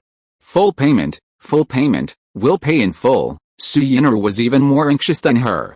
Since Yang Hong had spoken, these parts were definitely going to be purchased. Although the sales volume of engineering mecha parts wasn't large, she could use the number 12 form to slowly recoup funds through internal sales. However, recouping all the funds within 3 months was impossible. To avoid further losses, she had to pay in full. However, the young woman was shrewd. This is 3 million. The rest will be transferred to you once the parts are delivered to this address. This was naturally no problem for the distributors. Soon, the transaction was completed, and a sales agreement was signed. Yang Hong and his group continued up to the 7th floor. However, just as they disappeared, 2 more figures appeared at the 6th floor stairwell. If Yang Hong and his group were there, they would definitely recognize these two, Ding Weiyang from Ding's Parts Center and Xiang Fei from Zishan Parts Center. Chapter 36 If you buy, I buy too. On the 6th floor. Seeing Yang Hong reappear, the beautiful woman's eyes lit up, and she immediately jogged over to greet him. Boss, is there any part you haven't bought yet? She had no choice but to fawn over someone as foolish and wealthy as Yang Hong. Didn't he just wave his hand and complete an $8 million deal? This was their client. Even a small amount was enough to pay his salary or overtime bonus. Yang Hong nodded. Then, boss, what other parts do you need? Seeing Yang Hong's admission, the beautiful woman immediately became excited. I like large drill bits. Yang Hong pointed to the drill bit accessories. Having defeated Ling Feng of the Wild Wolf Gang with his engineering mech, Yang Hong was clearly more interested in the engineering mech's large drill bits. Large drill bits, the beautiful woman was visibly taken aback, but quickly recovered. Boss, what's on display right now are just some common parts. If you have any special needs, we can accommodate them all. Special needs? Yang Hong, sweating profusely, looked the beautiful woman up and down, grinning. I don't need special services, I just need a big drill bit. I'm asking about your special needs, not whether you need special services. The beautiful woman was clearly exasperated. Su Yinru chuckled, but remembering Yang Hong was there to buy engineering mecha parts, her face immediately fell, her eyes filled with resentment. The beautiful woman clearly didn't want to argue with Yang Hong any further and immediately instructed her employees to bring a large data display. After turning it on, she immediately showed all the pictures related to drill bits. Boss, you see, the colored pictures mean we have them in stock right now. As long as the quantity isn't too large, we can pick them up immediately. The gray pictures mean the warehouse is empty. If you need to order, it may take some time, then just remove the gray pictures. Yang Hong waved his hand. He was joking, he needed to activate the Metro Parts Center immediately. How could he do that without stock? Upon hearing this, the beautiful woman immediately knew Yang Hong was interested in buying, so she quickly changed her demeanor and removed the grayed out images one by one. This one's too small. Looking at a small drill bit that clearly wasn't appealing, Yang Hong immediately passed on it. No problem, the customer is king. The beautiful woman immediately removed that image. This one's too short. A drill bit that was clearly only a tiny bit long was simply unappealing, so Yang Hong passed on it again. No problem, the customer is king. The beautiful woman removed the image again. Oh my god, what are all these? Remove them, remove them. After looking at 3 or 4 more drill bits, Yang Hong waved his hands repeatedly. The beautiful woman's face darkened, her eyes twitching uncontrollably. She swore that if he asked her to remove them again, she would kick him out. King? What is king? Only those willing to spend money are king. They didn't have that much time to waste on a useless person, especially a troublesome one like him. Did he even look at what he was wearing? The beautiful woman switched to her snobbish mode. Finally, Yang Hong spotted a super large drill bit. Eager to get his hands on one, he immediately exclaimed, "This is good. This is good. How many of these do you have left?" The beautiful woman immediately dropped her snobbishness and flashed a bright smile. She glanced at it and said, "This is 855, a follow-up development of 851. I'm just asking how many you have." Yang Hong gave her a disgruntled look. He didn't even know what 8 was. Wasn't she just taking advantage of his ignorance? "We have 150 units left in our warehouse," the beautiful woman said, glancing at the record. I want 100 units, Yang Hong said without hesitation. Yang Hong hearing 100 units, Su Yinru finally exploded. She trembled uncontrollably. Buying so many, not only could the Metro Parts Center not hold them all, but more importantly, could they even sell them? If they couldn't sell them, relying solely on the internal competition within Bar 12, even if they consumed 1 unit per month, it would take at least 100 months to fully recoup the investment. 100 months, what did that mean? 8 years. More than 8 years. Su Yinru was practically in tears. Did they really think the employees they hired didn't need salaries? And the Metro Parts Center clearly didn't have enough storage space. They'd have to arrange another warehouse, which would be another expense. Before long, they'd be bankrupt, let alone losing money. This will sell well, this will definitely sell well, Yang Hong said casually, nodding as he stared at the large drill bit in the picture. How will it sell well? Su Yinru's chest heaved with anger. Song Shuming was also curious. He adjusted his glasses. Lin Wei just frowned, remaining silent. He was just a junior employee, following orders and having little say. Don't forget who I am. I'm a miracle man who turns the impossible into possible, Yang Hong said arrogantly, picking his nose. I'll take them all. Just then, a sudden voice rang out. Everyone turned around and saw it was Ding Weiyang from the Ding's parts center. Su Yinru was taken aback at first, then tears welled up in her eyes with gratitude. What a kind man. What a lucky charm. Otherwise, she wouldn't know what to do. Hearing his words, the beautiful woman's eyes lit up, and she immediately ran over. Boss, 150 portions, you really want them all? That's right, Ding Weiyang nodded arrogantly. Hey, I already took 100 portions. Yang Hong was displeased. Yang Hong, seeing that a lucky charm had finally come along, Su Yinru was overjoyed. Now, seeing Yang Hong stepping in again, she wished she could sew his mouth shut. Song Shuming was also very surprised, and adjusted his glasses again. The beautiful woman was in a dilemma, but before she could speak, Ding Weiyang snorted and said, if you sell him 100 copies, then I won't take them. Clearly, the beautiful woman made a decision immediately. She said with a grin, no problem, boss. As long as you sign this sales agreement, these 150 parts are yours immediately. Okay, Ding Weiyang said smugly, give them to me. 855, 600,000 per copy, a total of 90 million. The beautiful woman quickly produced the electronic agreement. Ding Weiyang waved his hand and immediately signed his name. Little brat, you're far from being able to compete with me. After signing, Ding Weiyang gave Yang Hong a disdainful look. Hearing that each copy cost 600,000, Su Yinru immediately patted her panicked heart. If Yang Hong really bought 100 copies, wouldn't that require 60 million? Even if they sold everything, they couldn't raise that amount. Her electronic bracelet only had a mere 40 million.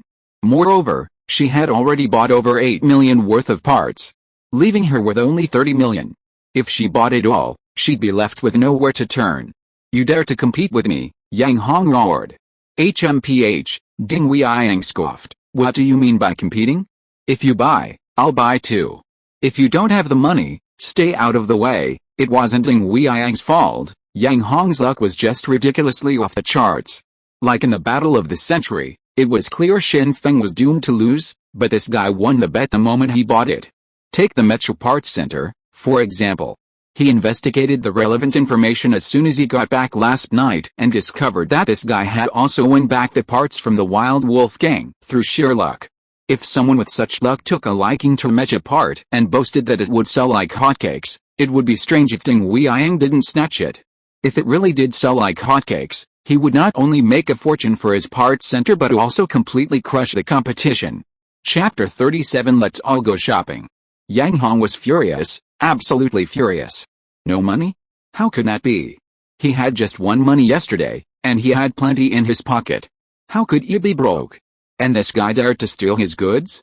Fine, then let's see how much you can steal. Immediately, Yang Hong moved closer to the data device, selected a super huge drill bit, pointed at it, and asked, this, give it to me, I'll take them all. Ding Weiyang didn't even look at it and immediately waved his hand. The beautiful woman was excited and hurriedly handed the electronic agreement to Ding Weiyang. This is, she first gave a brief introduction, then explained the price, 450,000 per copy. We have 215 copies in our warehouse, totaling 96.75 million. Rounding down, we'll only charge 96 million, only 90 million? No problem. Ding Weiyang waved his hand again and immediately signed his name. As long as that kid liked it, there would be no problem. It would definitely sell like hotcakes. What's this called? This is called taking advantage of luck. Even if they don't sell a lot, selling just half is enough for their parts center to recoup their costs. What's there to be afraid of? Besides, this is a real suppression of that kid. As long as they suppress him, that junkyard parts center will run out of stock and definitely won't be able to operate. At that point, they'll only face bankruptcy. In this way, they'll naturally have one less competitor. After all, nobody likes having an extra competitor. Even if it means losing 800 of their own, they'd rather hurt the enemy 1,000.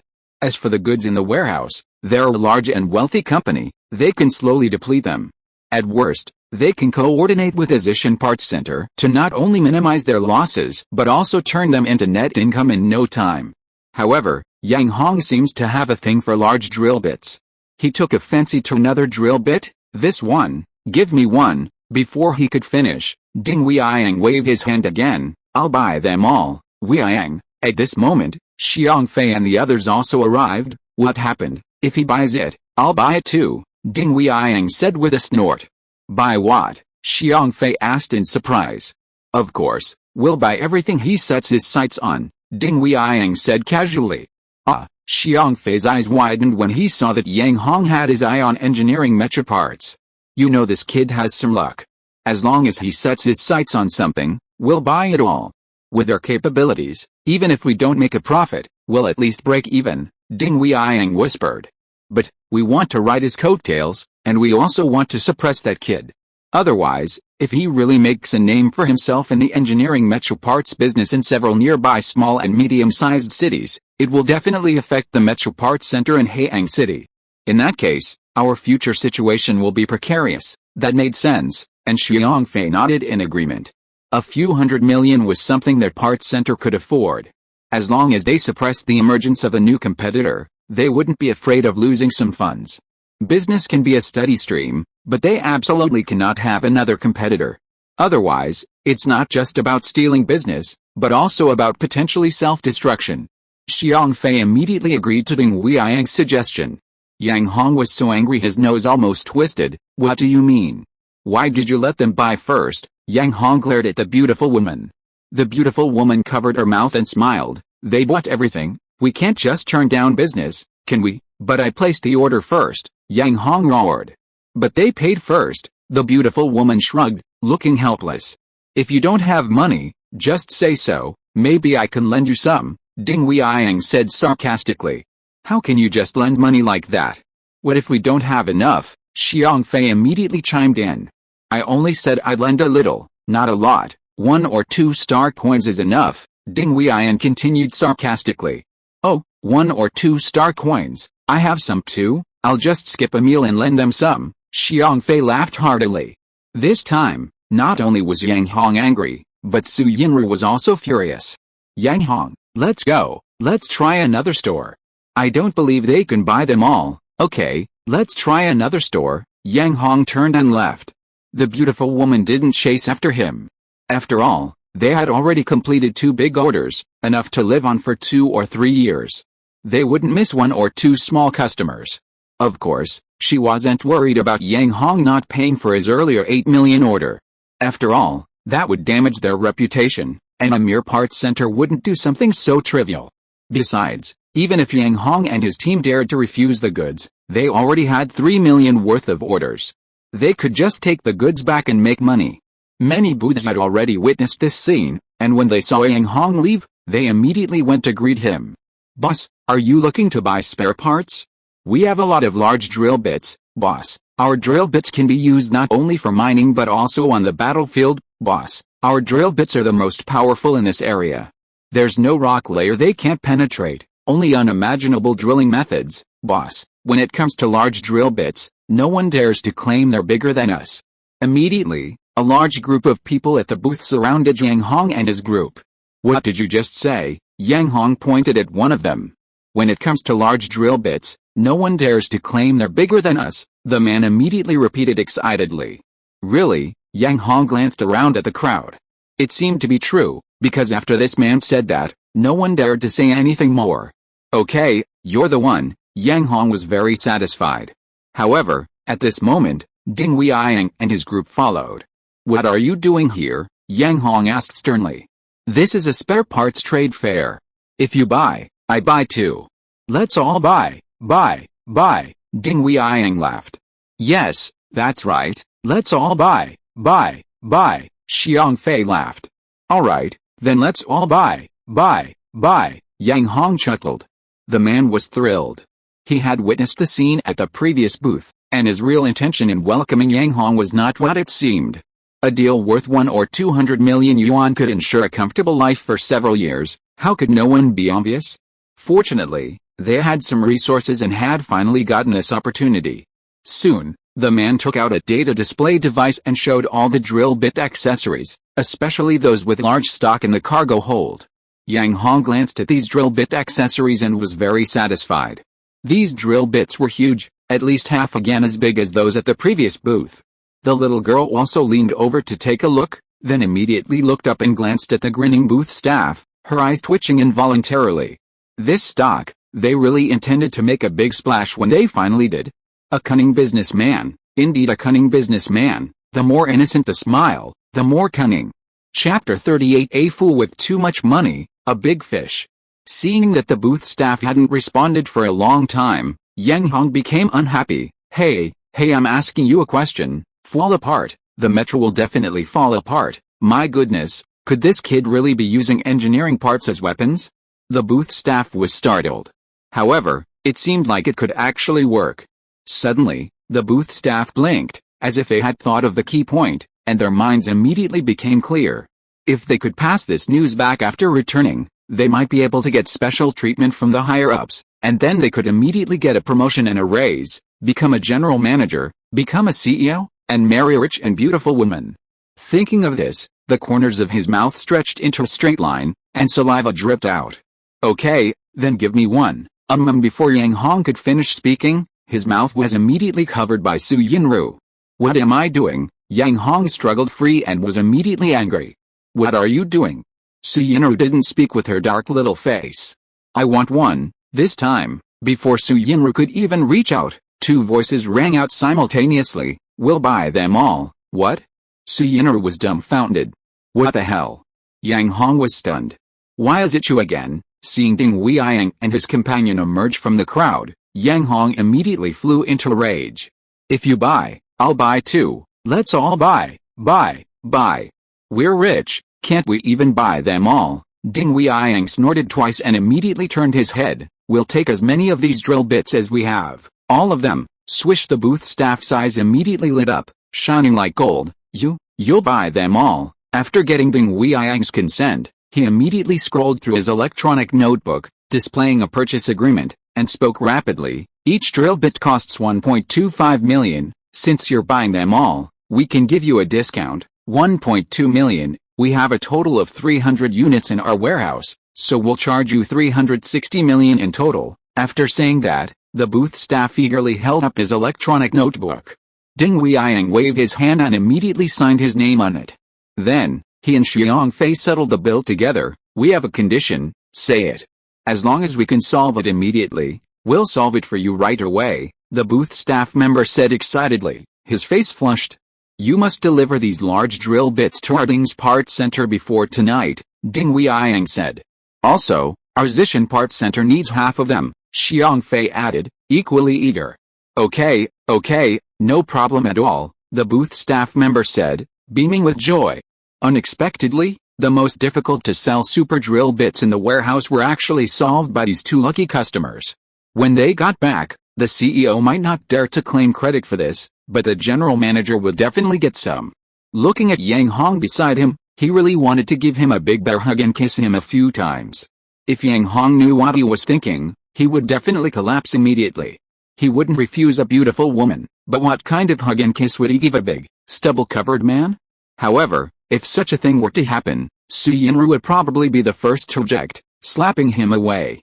Seeing such a massive order, the people at the other booths were filled with envy and jealousy, but there was nothing they could do. They didn't have the super hard drill bit. They wanted to build it too, but they lacked the technology. Watching others count their money while they could only blink helplessly, they felt like dying. Go back. Yang Hong was full of resentment, having lost all his goods. Not buying any more, Su Yinru was taken aback. What's the point of buying anything? All the good stuff is gone. I'm not on the mood. Yang Hong turned and left angrily. Great. The little girl was so excited she almost cried. She had finally saved tens of millions. If she bought it all, she would definitely cry herself to sleep next to the toilet. This giant drill bit, besides digging holes, really had no other use. Using it as a weapon in a gambling arena? Goodness, only someone who has never piloted a mecha would think that way. Imagine, putting aside how such a hard and large drill bit could possibly be installed on a mecha, even if it could be installed, would the mecha still be fast enough? Against a high-speed mecha, it would be a sitting duck. It's truly baffling what those two suckers were thinking, actually spending over 300 million to cover everything. However, Su Yinru was quite grateful to them, genuinely grateful from the bottom of her heart, almost wanting to present them with a banner that read, foolish, rich, and easy prey. Seeing Yang Hong leave, Song Shuming looked at Ding Weiyang and the other man with amusement, then adjusted his glasses and followed them away. Using engineering parts as weapons is a good way to sell engineering parts in the short term, but this method cannot last. Why? Haven't you seen that the Star government has already deliberately controlled mecha weapons? Not to mention firearms, even cold weapons are prohibited from appearing on civilian mechas, which is enough to guess the Star government's motives. If engineering parts are truly discovered to be used as weapons, laws and regulations will definitely be issued in a very short time to eliminate this undesirable factor. In other words, this is merely a way to make money in the short term, and it can't last. However, from this point of view, he became interested in Yang Hong. As for winning in the gambling arena, according to Xingfu law, that simply doesn't exist. As long as he maintains a firm stance, Yang Hong and his group can't do anything to him. After all, Song Shuming is a very famous parts designer. Xingfu law itself is biased towards people like them. Seeing Yang Hong and his group leave, Ding Weiyang and Xiang Fei were excited. Xiang Fei, let's go back right now, put up some advertisements, and attract all those mecha pilots. As soon as the big drills arrive, we can start selling them immediately. Yes, there are quite a few mecha pilots in the entire Haiyang city. 300 big drills seem like a lot, but if 1 out of every 10 people buys one, they'll be completely sold out in just one night. Xiang Fei nodded excitedly as well. Yes, yes, yes. I estimate that after this batch of large drill bits is fully utilized, it will even give rise to new combat methods, thereby surging the sales of engineering mech parts. Thinking about the engineering mech parts he had purchased for an additional 200 million, Ding Weiyang's face practically lit up with a smile. This was real income. Even if the large drill bits were sold out, he would absolutely refuse to allocate them, even if the people from Zishan came to requisition them.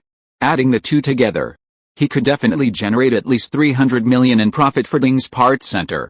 At that time, he would not only be a major contributor to Ding's Parts Center, but also a money-making expert. No one would dare look down on him anymore, and no one would dare call him a spendthrift playboy behind his back. Thinking of this, Ding Weiyang straightened his back, his step slightly smug. Thank you Hezii for the 4 votes. Thank you. Chapter 39 Super Weapon Sales Event. Yang Hong and his group began their return to the junkyard. The assassins continued their search for Yang Hong in Haiyang City. Whether they would find him remained to be seen. Meanwhile, Ding's Parts Center and Zishan Parts Center joined forces to hold a large-scale sales event. Mysterious parts appear, super weapons arrive, attack power beyond imagination, ordinary mechas disintegrate upon contact. The promotional advertisements for this large-scale sales event spread throughout Haiyang City in just one afternoon. Because Xingfu aimed to cultivate a large number of mech pilots, once someone demonstrated a certain level of skill in mech operation, obtained a mech pilot's license, and had the money, they could purchase a private mech. Owning a private mech allowed them to participate in mech battles, essentially providing an additional source of income, so more and more people began buying mechas. In addition, repair workshops with skilled modifiers also participated. Because these parts are needed for modification, and once modified, they can indeed enhance the performance of mechas, gaining popularity among mech pilots. Parts manufacturers, and even mech manufacturers, will then spend huge sums to purchase them and develop them into official standard equipment. Driven by profit, more and more people flock to large-scale sales events. This is because the parts sold at these events have strong potential for modification and are highly suitable for further development. Hey, did you hear? This large-scale sales event is a joint effort between the Ding family and Zishan. Yeah, they are also one of the top parts centers in Haiyang City. For them to join forces, the parts must be incredibly powerful, of course. Did you see the promotional slogan? Mysterious parts, super weapons, attack power beyond imagination, ordinary mechas will crumble at the slightest touch. I'm really curious, what kind of parts are they? Because the timing of this large-scale sales event was very abrupt, and the Ding family and Zishan didn't reveal the details of the parts, no one knew the specifics. You don't know? I heard some news. Tell me quickly. I heard they snatched the parts from another parts center owner? Really? Think about it, to be noticed by several parts center owners at the same time, this part must have super strong potential for development, absolutely suitable for modification. That's true. Super strong attack power, ordinary mechas are destroyed in an instant? Is this the attack power before modification? If you dare to say that, it must be like that, but I'm very curious, what kind of part is it? I heard this part was discovered at a parts trade fair, It must be a part we are familiar with. Then what kind of part is it, you ask me? Who should I ask? Have you heard that the parts released at this large sales fair have an attack power no less than that of firearms? I definitely want this one, and even simulated melee weapons are definitely no match for this part. I absolutely want this one, and I also heard that this part has very high requirements for the mech. I can't have this one. You haven't finished speaking yet. Although it has high requirements for mechas, it also has great potential for modification. I want it, absolutely. People from all walks of life inquired about the parts. In addition to the Ding family in Zishan, there are 3 other large mech parts centers in Haiyang City, Dongsheng, Heian, and Shangsan. In order to find out information, they all found insiders, but the result was still just mysterious parts, because the information about the parts was strictly kept secret by Ding Weiyang and Xiang Fei. After all, they wanted to make a success of this and sell all the super drill bits in one night. This batch of super drill bits was worth 360 million. If they could not recoup the funds in a short time, they would have nowhere to cry. Of course, this situation was impossible. Ding Weiyang was very confident because this batch of parts was valued by Yang Hong. According to his information about that kid, as long as he got a little bit of luck from him, he could definitely make a fortune. Unfortunately, Yang Hong lacked funds, which was unavoidable, and Ding Weiyang expressed his inability to help. He wouldn't share the profits with others, and he increased surveillance on Yang Hong. As this was a money-making opportunity, how could he let it slip by? By evening, the venue was almost full of Mecha pilots and maintenance workshop managers. Soon, large container trucks pulled up near the venue. Ding Weiyang had deliberately arranged for the manufacturers to use large container trucks to create an air of mystery. Moreover, to maintain this mystery, he didn't allow anyone to open the containers. Immediately, the Mecha pilots and maintenance workshop managers craned their necks, their faces flushed, eager to pry open the containers to see what was inside. Following Ding Weiyang's instructions, someone quickly stepped forward and explained the engineering components to the group of Mecha pilots and maintenance workshop managers. What's going on? We're all combat-oriented. Why are you talking about engineering parts? Exactly, we're not those engineering mech pilots who farm, dig tunnels, and build houses. Could they be planning to sell engineering parts at this sales event? How could that be? We're combat-oriented mech pilots, and have you ever seen a repairman modify engineering parts? Yeah, right. Although the opening remarks drew dissatisfaction from many people, they calmed down because as one of the 5 major mech parts centers in Haiyang City, Ding's and Zishan were quite persuasive. Moreover, this large-scale sales event was jointly organized by their 2 parts centers. Ladies and gentlemen, Ding Weiyang then took the stage. Due to the Star Prefecture's control over mech weapons, we have always used simulated weapons. Seeing that the main topic had arrived, the entire venue fell silent. Seeing how easily he could sway the atmosphere of the venue with a flick of his wrist, Ding Weiyang felt a little smug. Due to weapon control, everyone's battles in the arena are quite unpleasant. That goes without saying. Those battles are incredibly frustrating. Exactly, those simulated bullets, hitting you only simulate a little pain. There's absolutely no atmosphere. Without the exhilarating atmosphere, if it weren't for making money, we wouldn't even bother going to the arena. That's right. Haven't you noticed that the repairmen's modifications to mecha parts are increasingly leaning towards auxiliary components? They simply don't have the ability to modify the weaponry. Ding Weiyang's words resonated with a group of combat-oriented mecha pilots. Chapter 40 Conspiracy. Oh conspiracy.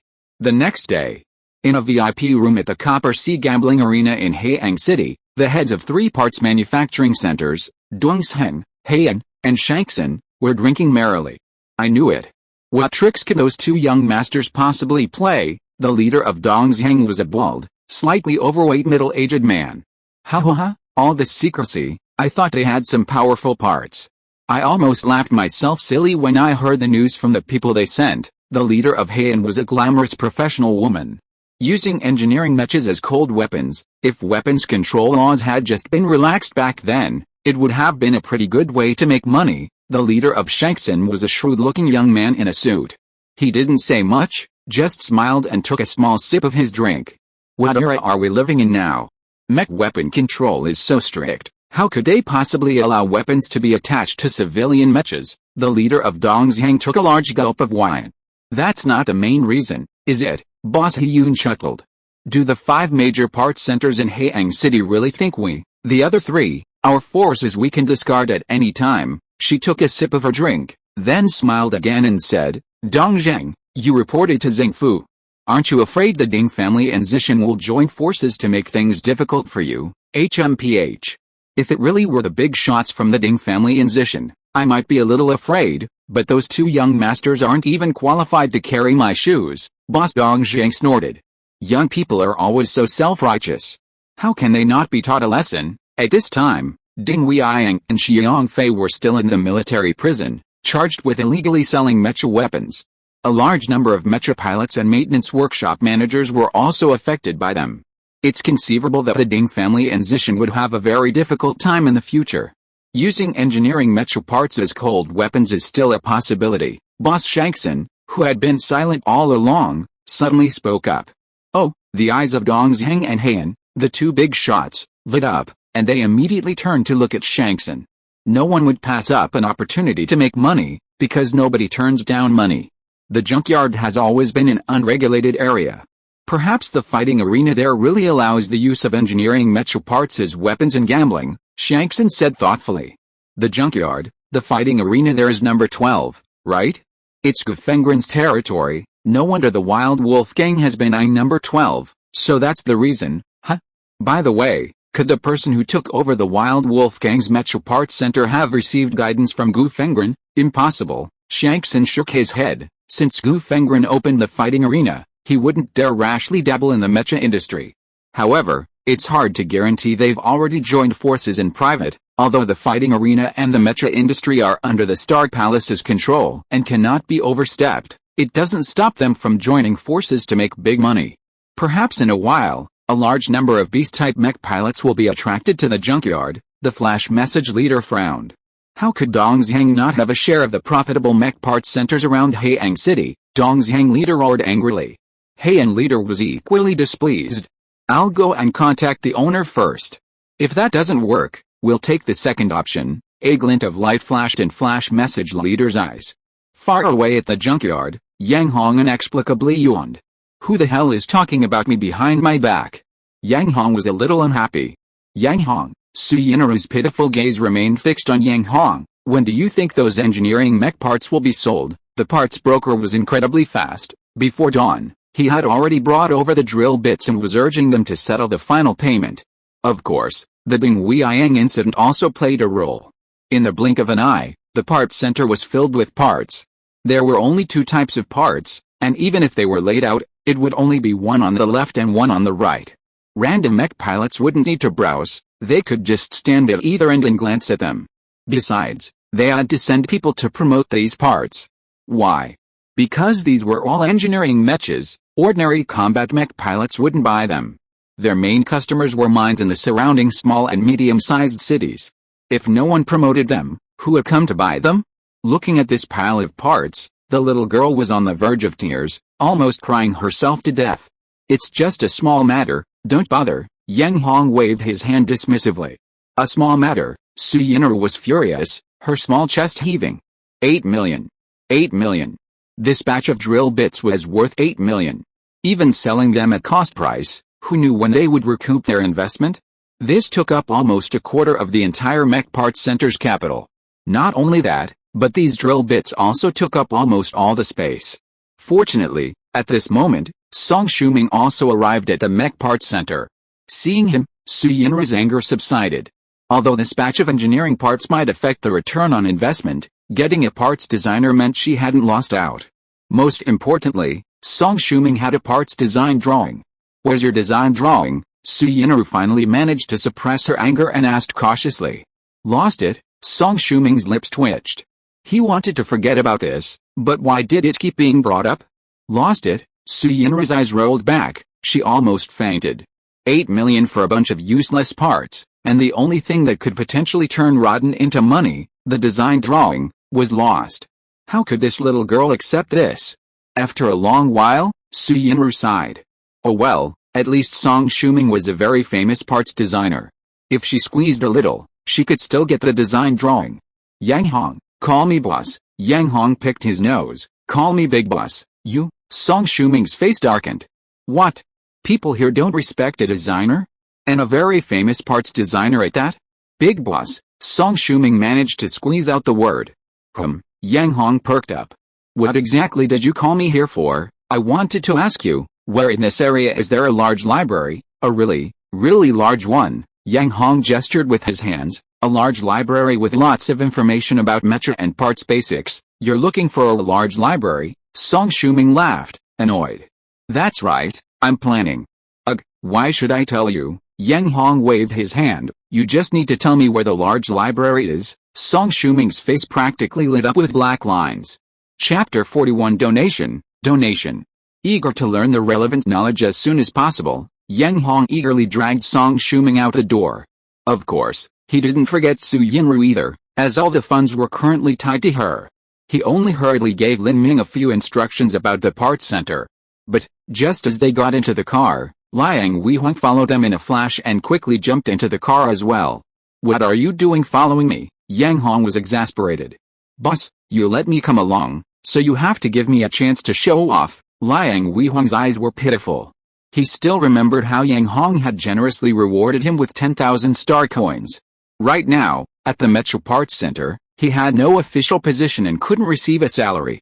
If he didn't follow Yang Hong, he would have to go back to the junkyard and scavenge through garbage. This was an unacceptable consequence, and Liang Weihong looked as pitiful as could be. Alright, Yang Hong nodded. Sitting in the driver's seat, Song Shuming saw a flock of crows flying overhead, cawing incessantly. His eyes twitched incessantly, feeling like he'd hired the wrong boss. What kind of people had he hired? A whole bunch of them were sabotage. Lin Wei was one, Lin Ming was another, and this guy whose name he didn't even recognize, they were all of them. Song Shuming felt a pang of regret. But at that moment, Yang Hong kept urging him to set off immediately. Helpless, Song Shuming, a well-known parts designer, could only temporarily act as a driver, and the kind of driver who even had to provide his own car. Most importantly, he hadn't even asked Yang Hong for his wages yet. Soon, the car arrived at Taiyang College in Haiyang City. Fang Zhuangxin, the principal of Haiyang College, who had been notified by Song Shuming well in advance, had been waiting at the college gate for a long time. He was a very robust, middle-aged man with a flowing white beard.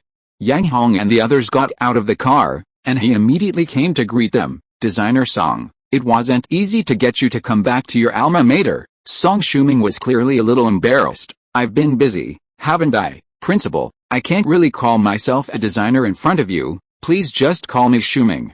Besides, it's really kind of me to have you personally come out to greet me. You're a celebrity who graduated from our college. What's wrong with me coming out to greet you? It's just a short walk. Fang Zhuangxin laughed heartily. Oh dear, after laughing, he sighed again. It's you, though, who's been so busy with your work since you became famous. We've tried to get you to come back several times, and we thought you'd forgotten about your alma mater. Song Shuming was so embarrassed he couldn't speak, so he just coughed a few times to brush it off. By the way, did you come here this time because you have some good students under your tutelage that you're planning to introduce to us? Principal Fang turned his head, glanced at Yang Hong and the others, and then frowned deeply. They're too old, not really suitable for our college. Oh. Song Shuming's lips twitched. If he knew Yang Hong's abilities, he'd probably be in his 70s or 80s. Even Principal Fang would have loved to snatch him into the academy. Why would he think he was too old? Before Song Shuming could speak, Yang Hong grumbled, "What nonsense are you spouting, old man?" He picked his nose. "If you didn't have a huge library, I wouldn't even bother with you." PFFT. Song Shuming nearly spat out blood. His Fang Zhuangxin gasped, trembling, pointing at Yang Hong, his eyes wide. You. Su Yinru perked up. She almost wished the other party would refuse the donation. It was 10 million. 10 million. Liang Weihong glanced at Principal Fang, then at Yang Hong, and immediately shrank back to his boss. Oh no. Song Shuming was sweating profusely. Principal Fang, you don't need to say anything. Who are these people? Our Haiyang Academy can't afford to accommodate them. Principal Fang's face was grim. Song Shuming panicked and quickly jogged forward, whispering in Yang Hong's ear how he knew him. Of course, he exaggerated Yang Hong's ability to spot flaws in the design drawings at a glance. He had no choice. They hadn't made a good impression on each other from the start, and without exaggeration, Yang Hong would probably have been fired immediately. Really, Principal Fang asked suspiciously. Song Shuming nodded. He's my boss now. Oh, Principal Fang frowned slightly. He knew Song Shuming well. This man had extremely high standards, not only making a name for himself in the parts industry single-handedly, but also rejecting numerous parts centers and manufacturers after achieving fame. How could such a person be willing to serve without real ability? At that moment, he became interested in Yang Hong. As the saying goes, without some talent, how dare you go to Liangshan? Many capable people are arrogant at heart. He had encountered quite a few.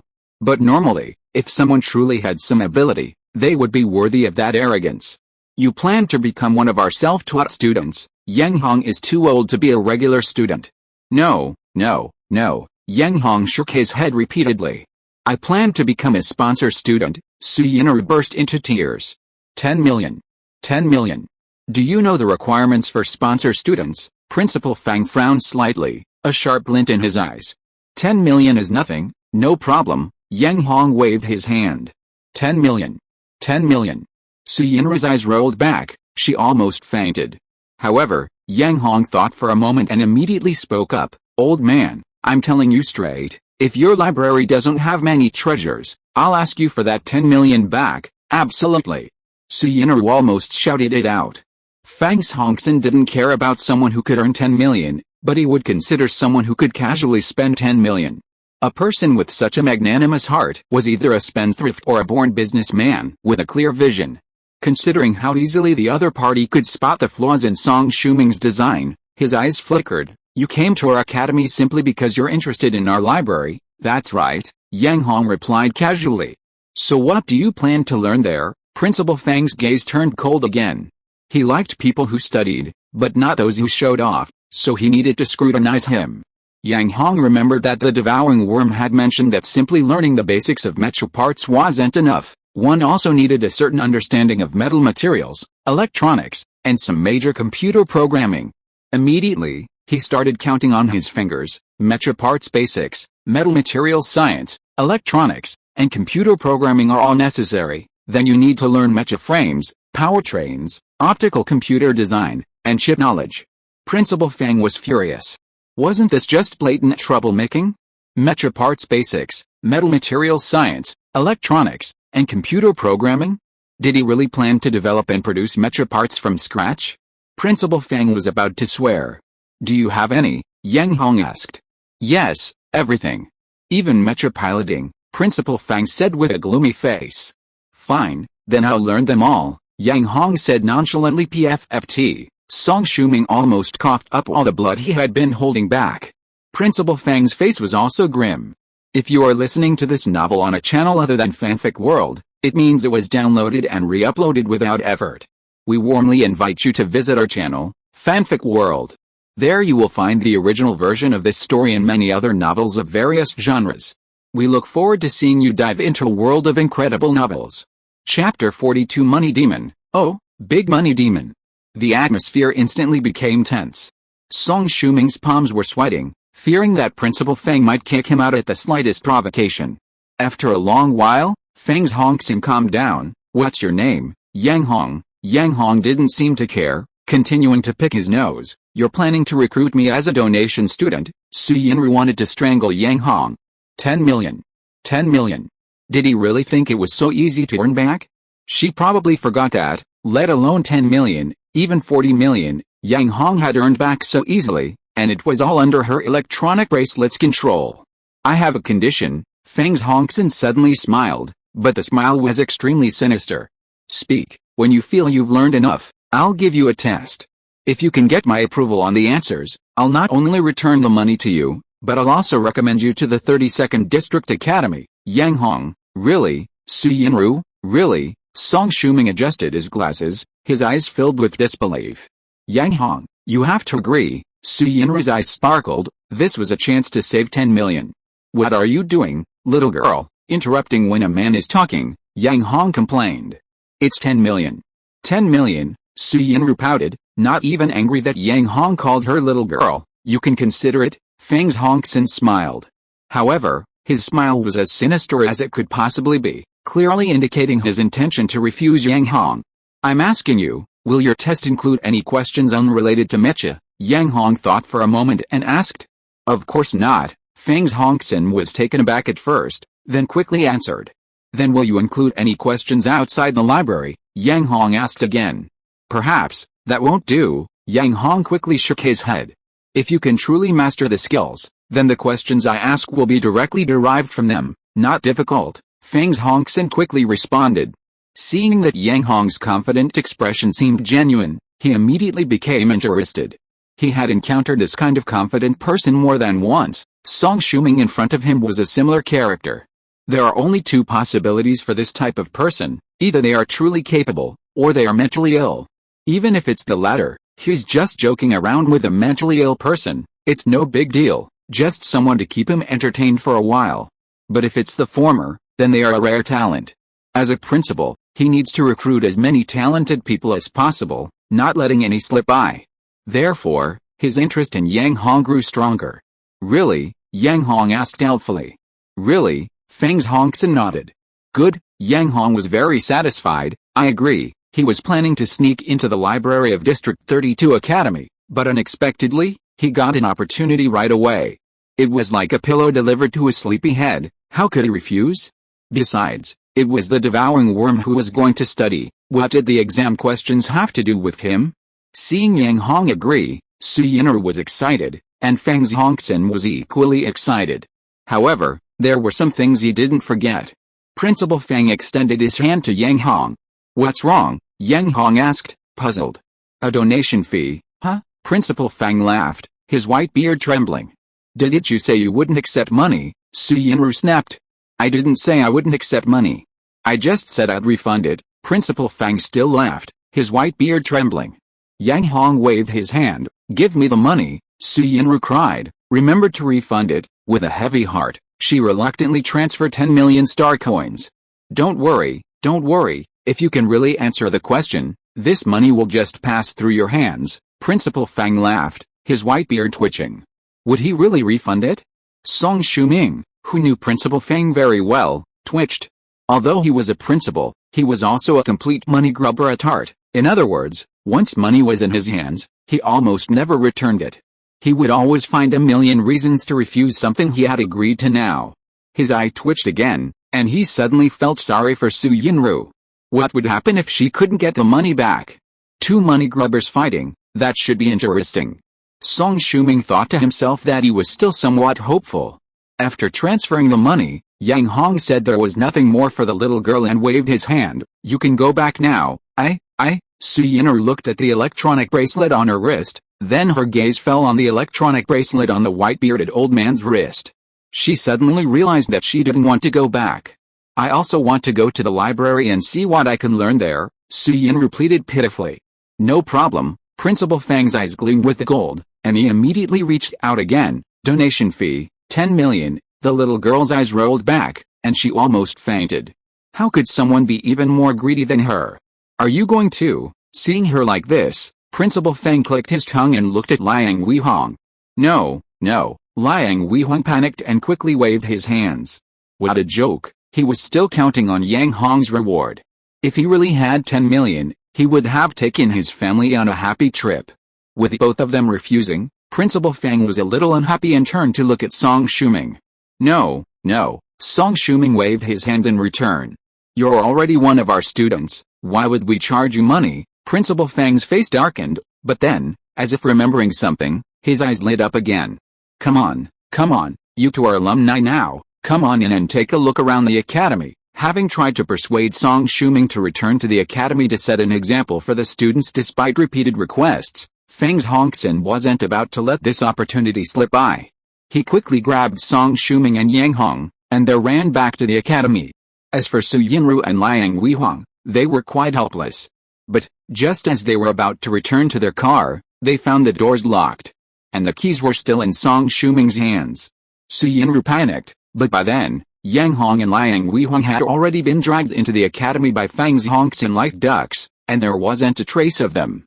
Looking at the locked car, the young woman was on the verge of tears. She didn't know when Yang Hong and Liang Weihong would come out, and Su Yinru didn't want to see the academy again. This academy's dean had just swindled her out of 10 million. 10 million. She didn't know when she'd ever earned it back. She felt increasingly heartbroken about the 60-40 split at the Metro Parts Center, her heart brimming with tears. With no other option, Su Yinru decided to return to the junkyard first. You, don't follow me. Su Yinru said sternly to Liang Weihong. I can go back to the junkyard too, go ahead, but you'll have to pay for it yourself. What? Liang Weihong's eyes widened. I'm one of your people. Liang Weihong's eyes welled up with tears, regretting his decision to come along. Wasn't this just asking for trouble? Chapter 43. A girl with a unique personality. Upon entering the academy, Principal Fang hurriedly arranged for someone to issue Yang Hong a student's ID and then had someone take him to the library. Song Shuming was a highly sought-after figure, so this opportunity needed to be fully utilized. Thus, Song Shuming would spend at least several days with Principal Fang. Arriving at the library, Yang Hong was immediately astonished, utterly astonished. The library of Haiyang Academy was enormous, with a space easily approaching 1,000 square meters. But where were the books? Yang Hong was dumbfounded. Aside from the vast space, the entire library consisted only of rows of individual tables and chairs. There wasn't a single book in sight. Is this really a library? Yang Hong stared blankly. The person assigned to bring Yang Hong here was a girl, a pure and innocent student. So pure was she, with pigtails and large rimmed glasses, as pure as the pure water from Yang Hong's previous timeline. Fortunately, the school uniforms at Haiyang College were fairly fashionable, otherwise this girl's image would have been truly ruined. What era is this? Still embracing the innocent look? However, this girl didn't seem to like Yang Hong much. She pointed to her large rimmed glasses and said, "This is the library, but where the hell are the books?" Yang Hong stammered. Hearing Yang Hong's swearing, the girl frowned, but she was still good-natured, pointing to the individual tables. "Aren't those desks?" Yes, those were desks. Yang Hong knew that, but where were the books? Where were the books? Yang Hong blinked. Suddenly, the voice of the devouring worm appeared in his mind. "Yang Hong, you don't actually think that all the books nowadays are those old-fashioned handwritten copies?" Yang Hong pursed his lips. Handwritten copies were too old-fashioned, but at least there should be printed copies, right? Most books these days are stored on computers. Only a few highly collectible books are occasionally printed, and even then, you have to pre-order before printing. Even so, these printed books are extremely expensive, not something the average person can afford. Really? Yang Hong was stunned. After a long pause, he finally reacted and weakly waved his hand. "You can go now." The devouring worm had already appeared. The girl in front of him was dispensable. "Really don't need me?" The girl raised her finger again, adjusting her large rimmed glasses. Before Yang Hong could wave again, she asked, "Do you know how to turn on the computer? Do you know how to find books?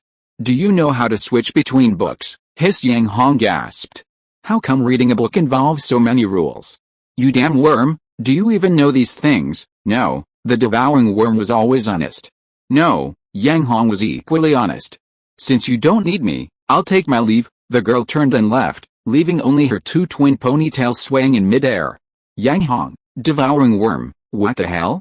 Yang Hong was furious. "Hey, you haven't even taught me how to turn on the computer, how to find books, how to switch books, and you're already running off. Didn't you tell me to leave?" The girl stopped, but didn't turn around. "But I didn't ask you not to teach me how to turn on the computer, find books, or switch books." Yang Hong looked defeated. "So you need my existence?" The girl finally turned around, adjusting her large rimmed glasses with her finger. Yes. Yang Hong nodded vigorously. "Existence is its own justification. Since you need my existence, then please pay me," the girl said seriously. "What? Pay?" Yang Hong felt like his ears were blocked, and quickly rubbed them. "What did you say? Payment?" The girl held out her hand seriously. "What kind of payment?" Yang Hong was dumbfounded. "You need help. I've put in the effort, so naturally I need to get paid," the girl said very seriously. "But you brought me here, so why didn't you ask for payment?" Yang Hong blinked. "That was a task assigned by the principal. The academy taught me knowledge, so naturally I need to repay the academy. Bringing you to the library is like someone has already paid for it for you." "What? What does paid for mean? Can you explain it more simply?" Yang Hong felt like he was about to faint from all the talking. "Okay." Sensing that Yang Hong didn't understand her, the girl sighed helplessly. "Then I'll simplify it. Turning on the computer, 1000, finding a book, 1,000. Exchanging the book, 1,000. That's 3,000 star coins in total. PFFT. Yang Hong felt like he was about to vomit up his leftover tea. Oh, and you need to be quiet in the library, plus reminding you, that's 4,000 in total. The girl stretched out her hand. Thump. Yang Hong couldn't take it anymore and collapsed to the ground, almost foaming at the mouth. The girl moved with lightning speed, helping Yang Hong to his feet. While doing so, she kept calculating, helping you up, 1,000. If I help you find a seat, another 1,000, that's enough, Yang Hong snapped. What 1,000? I'm telling you, I don't have a single penny. You have no money? The girl asked, taken aback. No money, Yang Hong replied honestly. No money? Then forget it. The girl suddenly let go. Thump. Yang Hong fell to the ground again. You, Yang Hong was furious, raging. Next time you need my help, remember to bring money. The girl turned around, leaving only her pigtails swaying in the air. Yang Hong was furious, his heart pounding in his chest. He grabbed the girl's pigtails. Let me tell you, if you don't teach me how to turn on the computer, how to find books, and how to switch books today, you're not getting away. Let go. No, will you let go or not? I won't. There's a madman. Help, the girl suddenly cried out. Instantly, countless boys appeared from all sides, swarming over and surrounding the two. Who are you, daring to pull my Wenwun's pigtails? I didn't even dare to pull them, and you still won't let go, you lecherous old wolf. Let go. Even more, several seemingly very strong boys, their faces grim, walked forward step by step. Get lost. Yang Hong was enraged, and with a bang, he slammed his fist on a single table. His body, parasitized by the devouring worm, was already beyond that of an ordinary person. With one punch, the single table immediately shattered into pieces. The group of boys were stunned, standing frozen in place, afraid to move. You broke the desks. Each one costs 100,000 star coins. The girl whose ponytail was being pulled didn't forget to calculate the payment. I reminded you. You should have charged 1,000 star coins. Pay up? Yang Hong's face darkened. You, come here. He pointed to one of the boys walking at the front. This boy was dressed smartly, looking very wealthy. Chapter 44. The learning ability of the devouring insect. The boy timidly stepped forward. Tell me, who broke this desk? Yang Hong's face was grim. It was me. The boy was on the verge of collapse. What did you say? Yang Hong's face was grim, extremely grim. It was me. The boy gritted his teeth. Nonsense. Yang Hong laughed angrily. It was clearly me who broke it. Why should you take the blame? The boy was dumbfounded. Then why did you ask me to come forward? Do you want to become my underling? Yang Hong stretched out his arm, which was swollen with bumps, and swelled it up. I don't. The bumps on Yang Hong's arm immediately became the size of goose eggs. Yes. The boy quickly changed his tune. Alright, then I'll reluctantly accept you. Yang Hong finished speaking and held out his hand. Pay me compensation. Compensation? The boy was dumbfounded. You broke it, why do I have to pay? Okay. Once this is settled, start working at my Mecha Parts Center tomorrow, Yang Hong said casually. A Mecha Parts Center? The young boy was surprised. You own a Mecha Parts Center? That's right. Yang Hong nodded, then suddenly asked, are you going to pay the compensation? Yes, I'll pay right away. The young boy nodded vigorously. That settles it. Let me tell you, as long as you follow me, no one in this academy will dare to bully you. Yang Hong patted his chest to guarantee. Really? Looking at the unfriendly gazes of the boys around him, the young boy broke out in a cold sweat. That's right. If anyone dares to bully you, this is the consequence. Yang Hong slammed his fist on another desk. No, the young boy's eyes widened. Another 100,000 star coins. I've already reminded you twice. It's 2,000 star coins in total. The girl with pigtails adjusted her large rimmed glasses. Another 100,000 star coins. The young boy's eyes welled up with tears, almost like two waterfalls. You guys, go back and pass on this message. Anyone who dares to bully him will end up like these two desks. You hear me? Yang Hong ignored the desks completely, his eyes wide as he roared at the surrounding boys. The boys looked at each other, but their gazes finally settled on the girl with pigtails, a look of wanting to leave but not wanting to. Yang Hong knew these boys needed a way out, so he grabbed the girl's pigtails. If you don't get lost, I promise I'll rip these pigtails off." Upon hearing this, the boys immediately understood and hurriedly ran away. They didn't really want to run, but it was for the girl's safety. That was what they all thought. You, the girl with pigtails was so angry her large glasses almost fell off. "You hold them." Yang Hong handed the pigtails to the boy. The boy became agitated, stammering, Let me do it." "Fine, I'll hold them," Yang Hong said dismissively, finding a new desk to sit at. He had just sat down when a beep sounded and a light screen automatically formed on the desk, floating above it. "It's turned on already." Yang Hong's eyes twitched. "Just sitting down like this, and it costs 1,000 star coins?" He glared at the girl with the pigtails. The girl became a little embarrassed, but still stubbornly insisted, "If you don't know how, I'll teach you. Of course I need to charge you." Fine. Yang Hong didn't want to share the same views as this girl with such an abnormal outlook on life, values, and worldview. Soon, the light screen beeped again, displaying a large, already categorized directory. Yang Hong randomly clicked on a directory. The light screen immediately refined further, dividing into smaller categories. He clicked again, and the smaller categories refined even more, until book titles appeared on the light screen.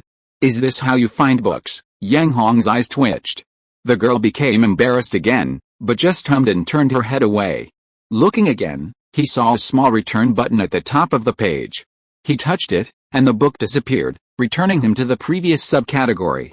"This is how you switch books? Holy crap." Turning on the computer, finding a book, switching books. "This is the guide worth 3,000 star coins?" Yang Hong was furious.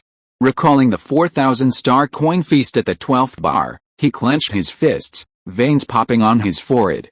Forget it, he really didn't want to share the same views as this girl with such an abnormal outlook on life, values, and worldview. At this moment, the devouring insect's voice echoed in his mind again. "Yang Hong, make the person next to you leave first." "Why? You can't flip through books as fast as this insect." "Okay." Yang Hong indicated he could accept it. "You," Yang Hong pointed at the boy, "go pay for the disc repair first." Oh, right, take her with you," Yang Hong called out again. The boy's eyes lit up. Wasn't this creating an opportunity for him to be alone with the girl? Okay, he nodded hastily. The girl with pigtails cooperated, following the boy away one after the other. Once they were gone, the devouring worm immediately appeared in Yang Hong's palm, forming a small face. He placed his palm against the light screen, and the devouring worm began to unleash its power. Pages on the screen flipped rapidly, so fast that even Yang Hong's eyes couldn't keep up. "You little worm, are you really reading?" Yang Hong's eyes twitched. "This speed is already slow. If it were a printed book, I would have already finished reading it." "You can memorize the contents of the books." Yang Hong frowned, his promise to the white-bearded principal suddenly flashing into his mind. "Memorize?" The devouring worm's tone was quite arrogant. "Don't even mention memorizing. I've already digested the contents of these books." "Really?" Yang Hong was delighted. "That's right, at this speed, not only can I recite it backwards, but I can also extrapolate the content." "Good. Very good. Excellent."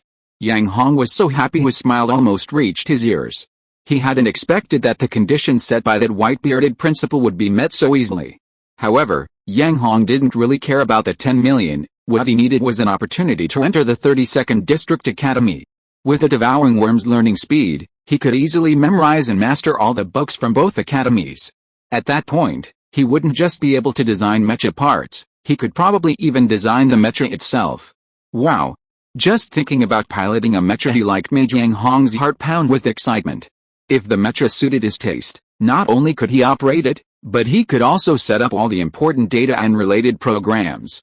Then, no matter his piloting skills, they would all be no match for him. Thinking of this, Yang Hong grinned from ear to ear. Chapter 45 The Big Shot arrives. Following behind Yang Hong, the young boy finally met his idol, Senior Song Shuming. But when he saw Yang Hong genuinely chatting happily with Senior Song, his eyes nearly popped out of his head, because he treated Senior Song with utmost respect. The girl who had been clinging to him was even more astonished, her nose twitched, and she almost couldn't keep her large-rimmed glasses on. "What? You're going back to design component drawings?" Song Shuming adjusted his glasses, his eyes wide with surprise. "Weren't you here to study?" "After I finish studying, naturally I have to go back to design," Yang Hong said dismissively, waving his hand. Study, finished studying? Song Shuming's eyes twitched, his worldview had been completely shattered. What did he mean by finished studying? That place was a large library, although not as grand as the 32nd District Academy, its collection was still extraordinary. Was this kid just here for sightseeing? Song Shuming adjusted his glasses, which were askew. However, he quickly dismissed the idea. This was an opportunity that cost 10 million, and even a renowned parts designer like himself wouldn't dare use such a sum for travel expenses, let alone an ordinary person.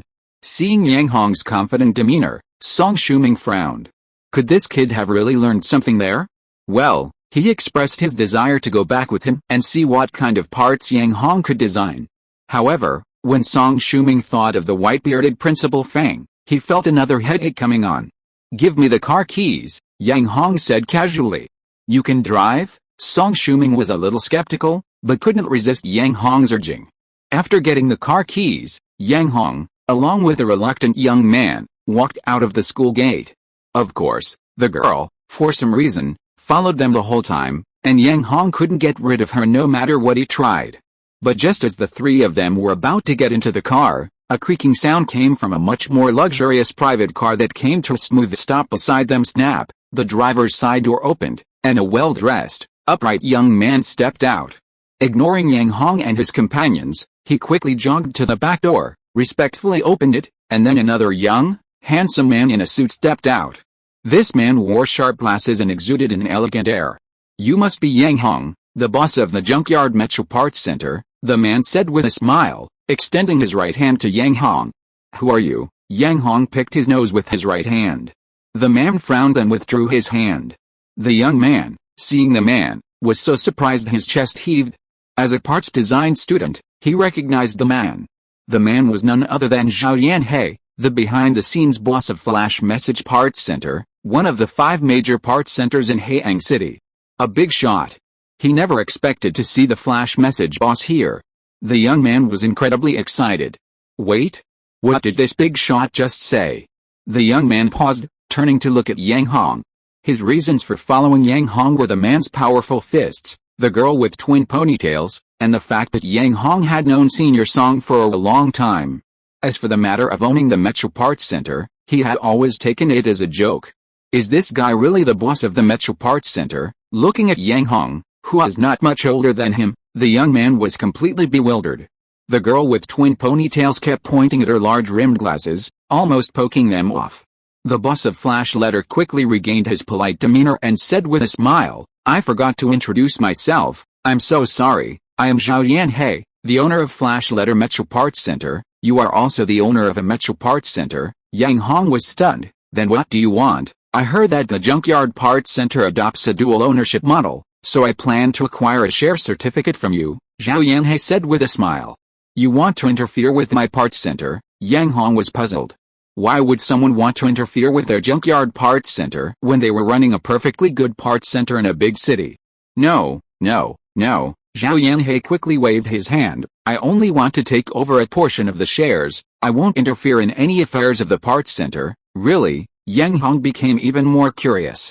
That's right. Seeing that the other party didn't object, Zhao Yanhei's eyes lit up. I only want 40% of the shares. Just say the word and I can transfer the money to you right now. 40% of the shares? Yang Hong was excited. The parts center was deemed worthless by the little girl, basically a money loser. If he could really get a huge sum of money in return, that would indeed be a good choice.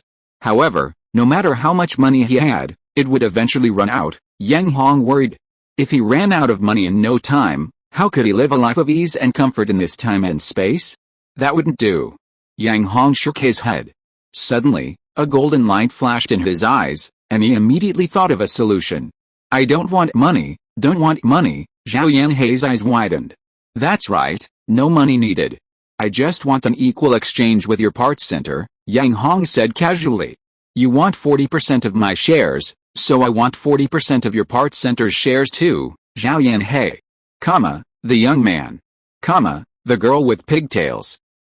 What did you just say? Zhao Yanhei couldn't believe it. 40-40, an equal exchange, that's called an equal exchange, Yang Hong said. Zhao Yanhei was furious, his face darkening. 40-40, an equal exchange? He was almost laughing in anger. The Flash Mech Parts Center was one of the 5 major parts centers in Haeang City. Even if they immediately produced 2 or 300 million star coins, it would be a piece of cake. Conversely, that junkyard mech parts center, not to mention its intrinsic value, probably couldn't even come up with 100 million. Such a useless parts center actually planned to exchange 40-40 with them, an equal exchange? Zhao Yanhei frowned. Little guy, don't be too greedy. Greedy? Yang Hong grumbled, unhappy.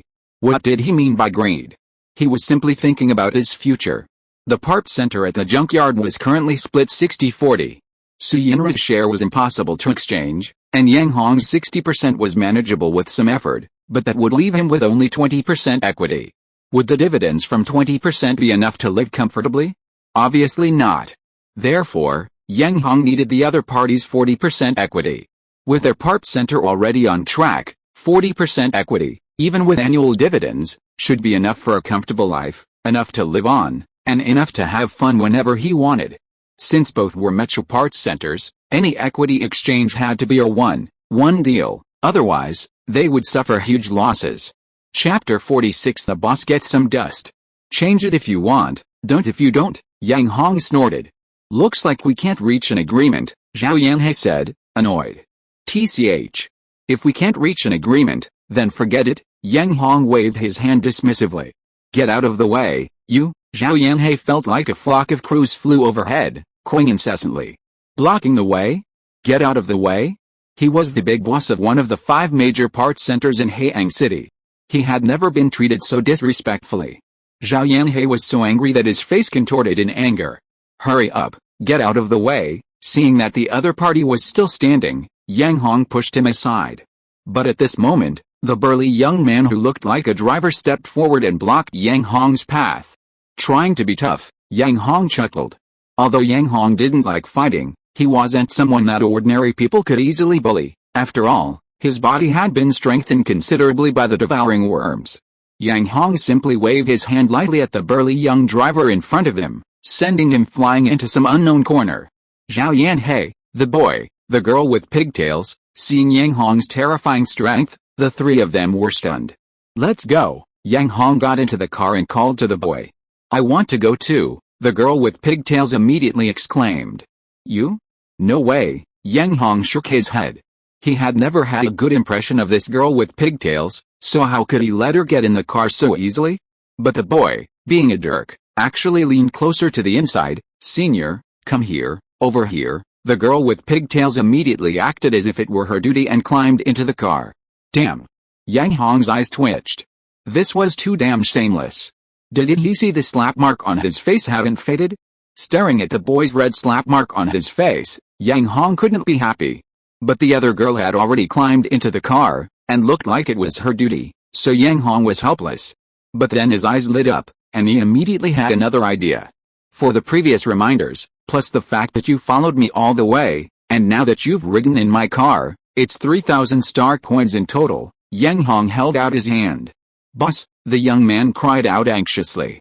I gave you quite a few reminders in the library too, so you still owe me 5,000. Now, after deducting 3,000, you still have to give me another 2,000 star coins. The girl with the twin ponytails was clear-headed. Oh my god. Yang Hong almost fainted. How come, after all the calculations, he still had to pay? Yang Hong said he had no money for this kind of calculation. And he really didn't have much money on him, maybe a little over 1,000 star coins, which was just a portion of the previous owner of this body's life savings. Of course, Yang Hong had used the rest to eat a big meal. Yang Hong gritted his teeth. The ride can't be 1,000, it'll have to be an extra 2,000. It's a long way back to the junkyard. Fine, the girl with the twin ponytails didn't even consider haggling. So, are we even now? It seems, we're even. Yang Hong's eyes twitched. Since we're even, let's drive. Damn. Yang Hong realized that this trip to the academy, with a girl like this with such warped values, seemed like he was getting the short end of the stick, no matter how you looked at it. However, he had plenty of ways to deal with this type of person. Since he had to charge 1,000 for each favor, Yang Hong's lips almost curled into a smile. He was sure he wouldn't be the one losing out in the end. But, just as he was about to start the car, Yang Hong was completely dumbfounded. Looking at the rows of buttons next to the steering wheel, tears welled up in his eyes. What the hell, is this a car or a mecha? Why are there so many buttons? Aside from the buttons and steering wheel, the car had absolutely nothing else to start. Yang Hong turned to the boy and asked, "Hey, can you drive?" Suddenly, the girl with pigtails adjusted her large rimmed glasses, a flash of cold light passing through them and lingering in the boy's eyes. A cold sweat broke out on the boy's back, and he quickly changed his tune. I can. The girl with pigtails immediately raised her hand. 1,000 for driving, but considering the distance is quite far, I'll have to charge 3,000 star coins. You're riding in my car. No, it's one of my men's cars. Yang Hong was furious. Fortunately, he was shrewd enough. Yang Hong sat in the passenger seat first, then pulled the boy to the driver's seat. You drive, eh? The boy looked pitiful, on the verge of tears. Let me tell you, if you can't drive, you're fired immediately. Get out of the car right now, Yang Hong said angrily. What? Fired immediately? Get out of the car right now? The young man was stunned. Absolutely not. He had finally managed to get a job with a big shot at the parts center, and this parts center even had his idol, Senior Song Shuming. How could he accept being fired? Besides, if he got out of the car immediately, wouldn't he miss out on a chance to be alone with his goddess? Absolutely not.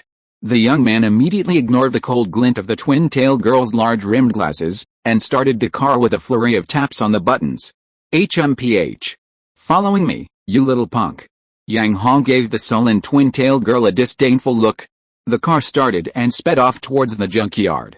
Watching the car disappear into the distance, the dust-covered flash message boss's eyes almost shot out fury. Beep beep beep. Just then, the electronic bracelet on his wrist beeped. Old Zhao, any results? The voice belonged to the big shot at the Dongzhang Parts Center. He with Old Zhao on the job, it's like two birds with one stone. The melodious voice of the River Cloud boss also appeared at the same time. Rejected, the flash message boss finally regained his initial elegant composure. Rejected, the Eastern Expedition boss was somewhat incredulous. No way, could it be that your offer wasn't enough? The River Cloud boss was also surprised. He wants 40% of my flash message parts center's equity. Hiss. The Eastern Expedition boss and the River Cloud boss almost simultaneously gasped. This kid is too greedy. The Eastern Expedition boss's tone became extremely unfriendly. HMPH. Just a small junkyard parts center, daring to offer such conditions, truly overestimating itself. The River Cloud boss was equally displeased. Then what do we do next? Then we'll directly proceed with the second plan. The flash message boss's gaze turned icy.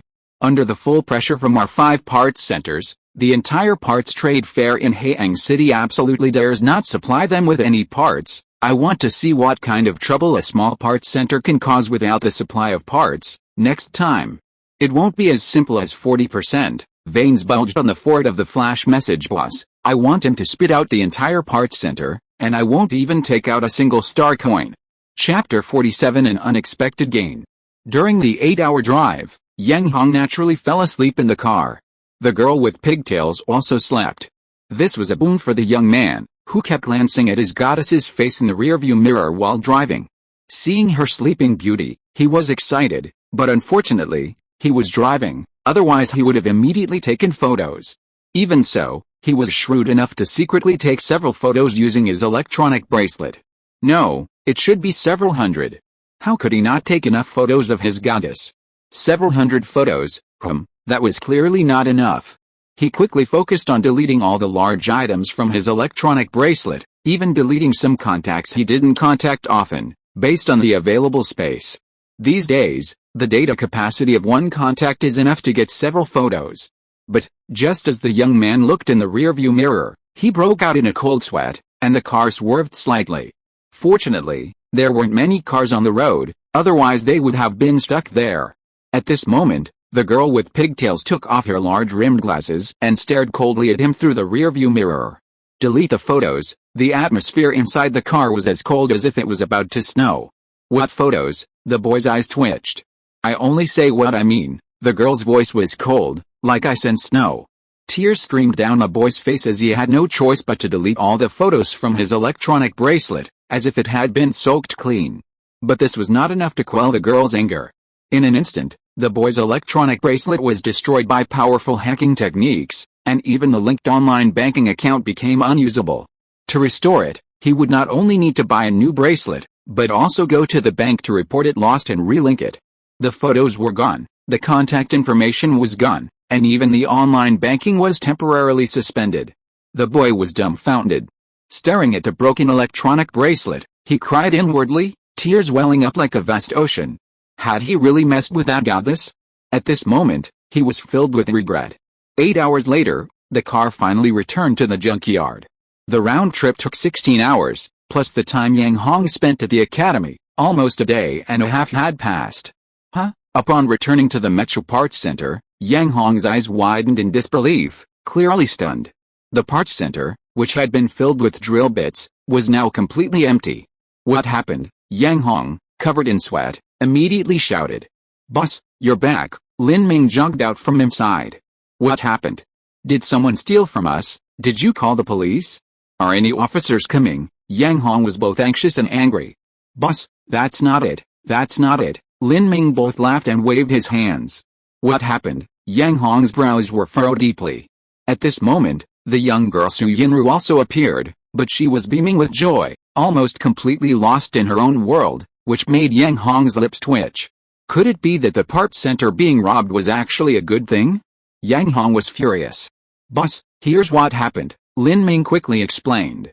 It turned out that the day after Yang Hong and the others left, that is, this morning, a lot of beast-type mecha pilots suddenly came to the parts center. These people came and immediately asked to buy engineering mecha parts. This really baffled Lin Ming. Originally, according to the boss and financial manager Su Yinru, this batch of engineering mechas was just enough to recoup the principal. But there were so many mecha pilots coming to the parts center to inquire about prices. Lin Ming, as the manager, was quite responsible. Under these circumstances, he immediately increased the price several times over. But those beast-type mecha pilots still didn't care and bought them all with full payment. Moreover, all 20 sets of engineering mecha parts were sold out in the blink of an eye. This time, Lin Ming was overjoyed. The initial investment for this batch of mecha parts was only 8 million, but now, including the initial investment and profits, it's a whopping 56 million. This amount is even more than what he won back from the gambling arena. Not only him, but even Su Yinru, who rushed back, had eyes that crinkled into crescent moons with laughter. "I see." Yang Hong finally breathed a sigh of relief and nodded. "So, do you know what exactly happened here?" The sudden windfall didn't make Yang Hong lose his head in excitement. "At first, we didn't know either, but after the young boss came back, he immediately found out the reason." Lin Ming nodded immediately. So the little girl wasn't losing her head in excitement after all. Yang Hong was a little surprised, but when he thought about how she had shown extraordinary business talent at bar number 12, he immediately understood. "Of course, investigating this kind of thing is no problem for me," the little girl proudly puffed out her chest. "Damn." Yang Hong wiped away a bead of sweat. "If it weren't for your background at bar number 12, it would probably have taken at least a few days to investigate this kind of thing." Su Yinru recounted the investigation results in detail. It turned out that the reason engineering mechas were so popular with combat-type mech pilots was due to Ding Weiyang's connection to a super weapon sales association. Although combat mech weapons were regulated in the city, and Ding Weiyang and his associates had been imprisoned by the military, the beast-type mech pilots, quick-witted as ever, immediately thought of the junkyard, a place not subject to weapons regulations. So, they flocked to that place. Yang Hong's mech parts center had just received a shipment, naturally making it a hot commodity. "Why are they still buying even though you've raised prices? It's not just our parts center, is it?" Yang Hong asked, somewhat confused. "You don't understand," Su Yinru quickly explained. "Although they can buy engineering mecha parts at other parts centers, only the fighting arena in the junkyard allows fighting without regard to weapon control. In large-scale battles, the parts will naturally be damaged. If the parts are damaged, and you want to quickly participate in the next match, the round-trip time is less efficient than buying them here immediately, so that's how it is." Yang Hong immediately understood. However, using engineering parts as weapons back then was really a lucrative business. "How did you come up with that idea?" The little girl looked at Yang Hong with stars in her eyes. With such a business, the Mecha Parts Center couldn't help but make a fortune. Using it as a place to earn pocket money? How could that be possible? Su Yinru immediately dismissed the idea. I'm the big boss, how could I do this without some skills, Yang Hong boasted. Upon hearing this, not only the little girl, but even Lin Ming looked at Yang Hong with stars in his eyes. The young boy's eyes gleamed. The girl with pigtails kept poking her large rimmed glasses with her fingers, almost knocking them off. Is this guy really that good? Behind the glasses, a sea of questioning eyes followed. Chapter 48 Kidnapping must be done while the opportunity is right. Who is she? Su Yinru also noticed the two little followers Yang Hong had brought back. Especially the one with the big rimmed glasses and pigtails. I don't know, Yang Hong shrugged. The boy, the girl with pigtails, Su Yinru, Lin Ming, you don't even know her name, and you brought her back. Su Yinru was speechless. She wanted to come along, so I couldn't stop her, Yang Hong spread his hands. However, after saying that, he immediately pushed the boy forward again. This is the accessory designer I kidnapped from Haiyang Academy. Accessory designer? Kidnapped? Su Yinru felt like she had lost all her integrity. What's his name? The little girl said she only just noticed the boy's presence. I don't know, Yang Hong shrugged again. The boy, the girl with pigtails, Su Yinru, Lin Ming, the little girl looked defeated, and she dared not ask Yang Hong again. What's your name? My name is Pang'an, the boy said respectfully. There was no way around it, he'd already figured it out. This little girl in front of him was actually the owner of the Mecha Parts Center, in other words, his future boss. How could he not be polite? Parts designers were the goose that laid the golden eggs, after all. Su Yinru nodded, then turned to look at the girl with pigtails, her expression clearly unfriendly. And you? The girl with pigtails adjusted her large rimmed glasses with her finger, without replying. You? The little girl retorted. Getting in this room was impossible without her permission. We don't want this person. I didn't say I wanted her either. Yang Hong nonchalantly picked his nose. She came along on her own. With that, Yang Hong waved to the girl. We're here.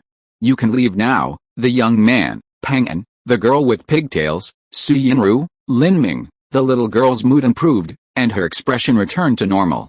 It turned out Yang Hong hadn't taken her seriously. You haven't even started designing the parts yet. Why should I leave? The girl with pigtails adjusted her large rimmed glasses with her finger. Designing component blueprints? Su Yinru's eyes lit up. She had heard Yang Hong mention designing component blueprints before, but she hadn't expected the opportunity to come so soon. Yang Hong, you're planning to design them now? The number of stars in the little girl's eyes doubled again. Yang Hong nodded. Quick, hurry up. Su Yinru quickly grabbed Yang Hong and ran towards the innermost small room in the component center. What were component design blueprints? For the component center, this was money. No, this was a money-making opportunity. As long as the design was completed and successfully developed, as long as the performance wasn't too weak, it would be a lot of money. Even if the component center didn't need it, they could resell the blueprints to component manufacturers. Money, money. The little girl was extremely excited, her eyes almost turning into universal symbols of money. The girl with pigtails and the boy Pang'an quickly followed. Lin Ming naturally didn't stop the people the big boss brought back. After all, following a boss like Yang Hong with such a promising future was the wisest choice he had ever made. Why did you come along? The girl with pigtails was displeased upon seeing him. Yang Hong was equally displeased. He could barely accept Pang'an, whom he had brought back, but why did this girl with pigtails have to come along?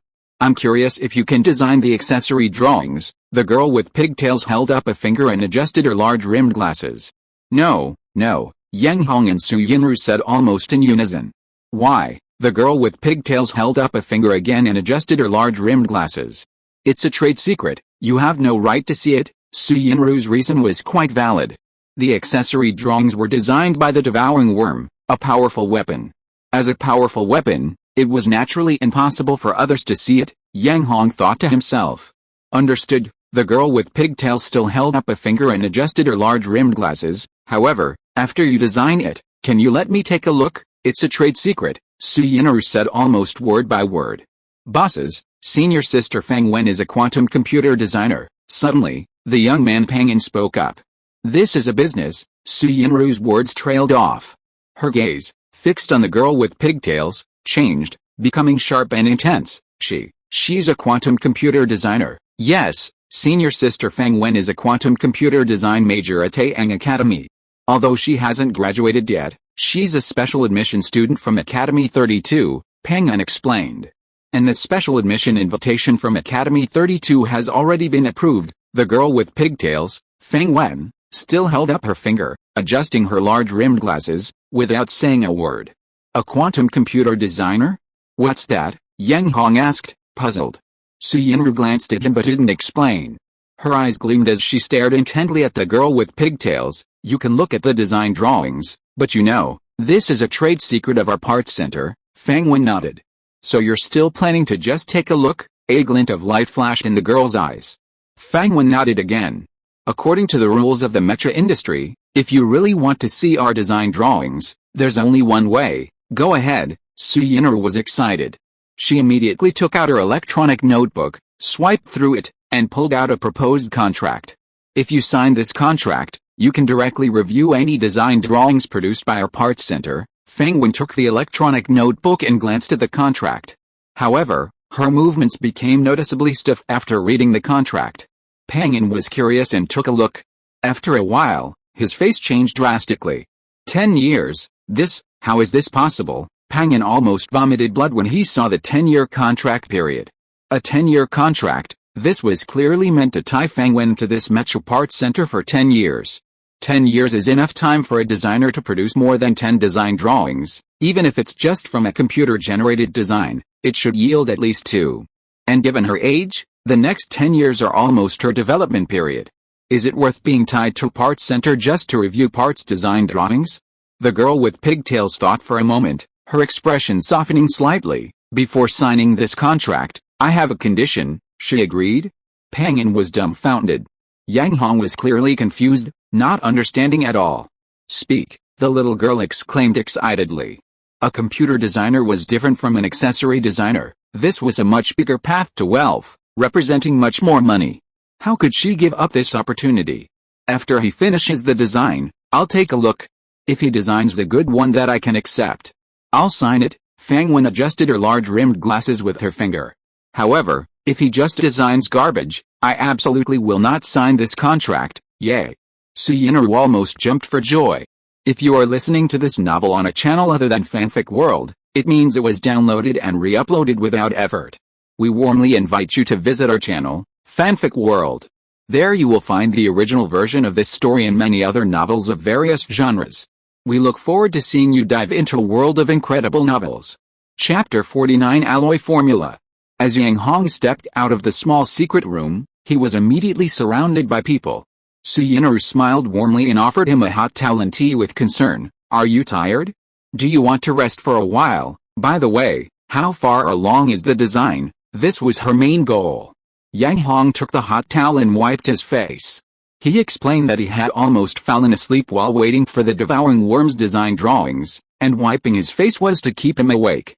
After wiping his face, he took the tea and took a large, satisfied gulp. Not bad, it's all finished. Oh, it's all finished. Su Yinru nodded in agreement, still unaware of her own imperfections. Designing isn't something that can be done overnight. Don't rush, huh? Suddenly, she realized. What? It's already finished? The little girl was dumbfounded. Fang Wen was dumbfounded. Pang Wen was also dumbfounded. At this moment, Fang Wen's large rimmed glasses were already perched on her mouth, revealing a pair of dazed little eyes. Pang Wen's mouth was so wide open it could almost fit 2 fists. You've already finished the design? Su Yinru asked incredulously. Yang Hong casually handed over the electronic notebook. But before Su Yinru could take it, Fang Wen had already snatched it, staring intently at it. The young girl had to suppress her curiosity. After all, Fang Wen was someone she planned to recruit. What is this? Fang Wen only glanced at it before bursting into anger. Su Yinru quickly took it, but when she saw the drill bit's blueprint, her eyes twitched. Yang Hong, is this your result? Tears welled up in the young girl's eyes. This kind of blueprint was practically everywhere. She didn't believe that something like this could generate wealth or attract a large group of bespectacled girls. In other words, anyone with a basic level of art skills, even someone who hadn't studied accessory design, could easily draw this kind of blueprint. Yang Hong nodded. Yang Hong, upon receiving the answer, Su Yinru's eyes widened, her gaze explosive. If even a spark ignited at this moment, her gaze would surely explode. If this design is developed, it might even rival the super drill bit we saw before, Yang Hong continued. Yang Hong, faced with such words from a computer designer and a parts design student, Su Yinru felt tears welling up in her eyes. She wanted to disappear into the ground. She was utterly humiliated. At this moment, Pangan, a parts design major, took the electronic notebook. He glanced at it twice and his eyes widened immediately. This is, as the saying goes, everyone has their own expertise. Su Yinru knew nothing about parts design, and Feng Wen, though a computer designer, could only infer from instinct, despite having seen many parts design drawings. Pangan, however, was different. He had a solid foundation in parts design, so he noticed the anomaly in the drawing after just a few glances.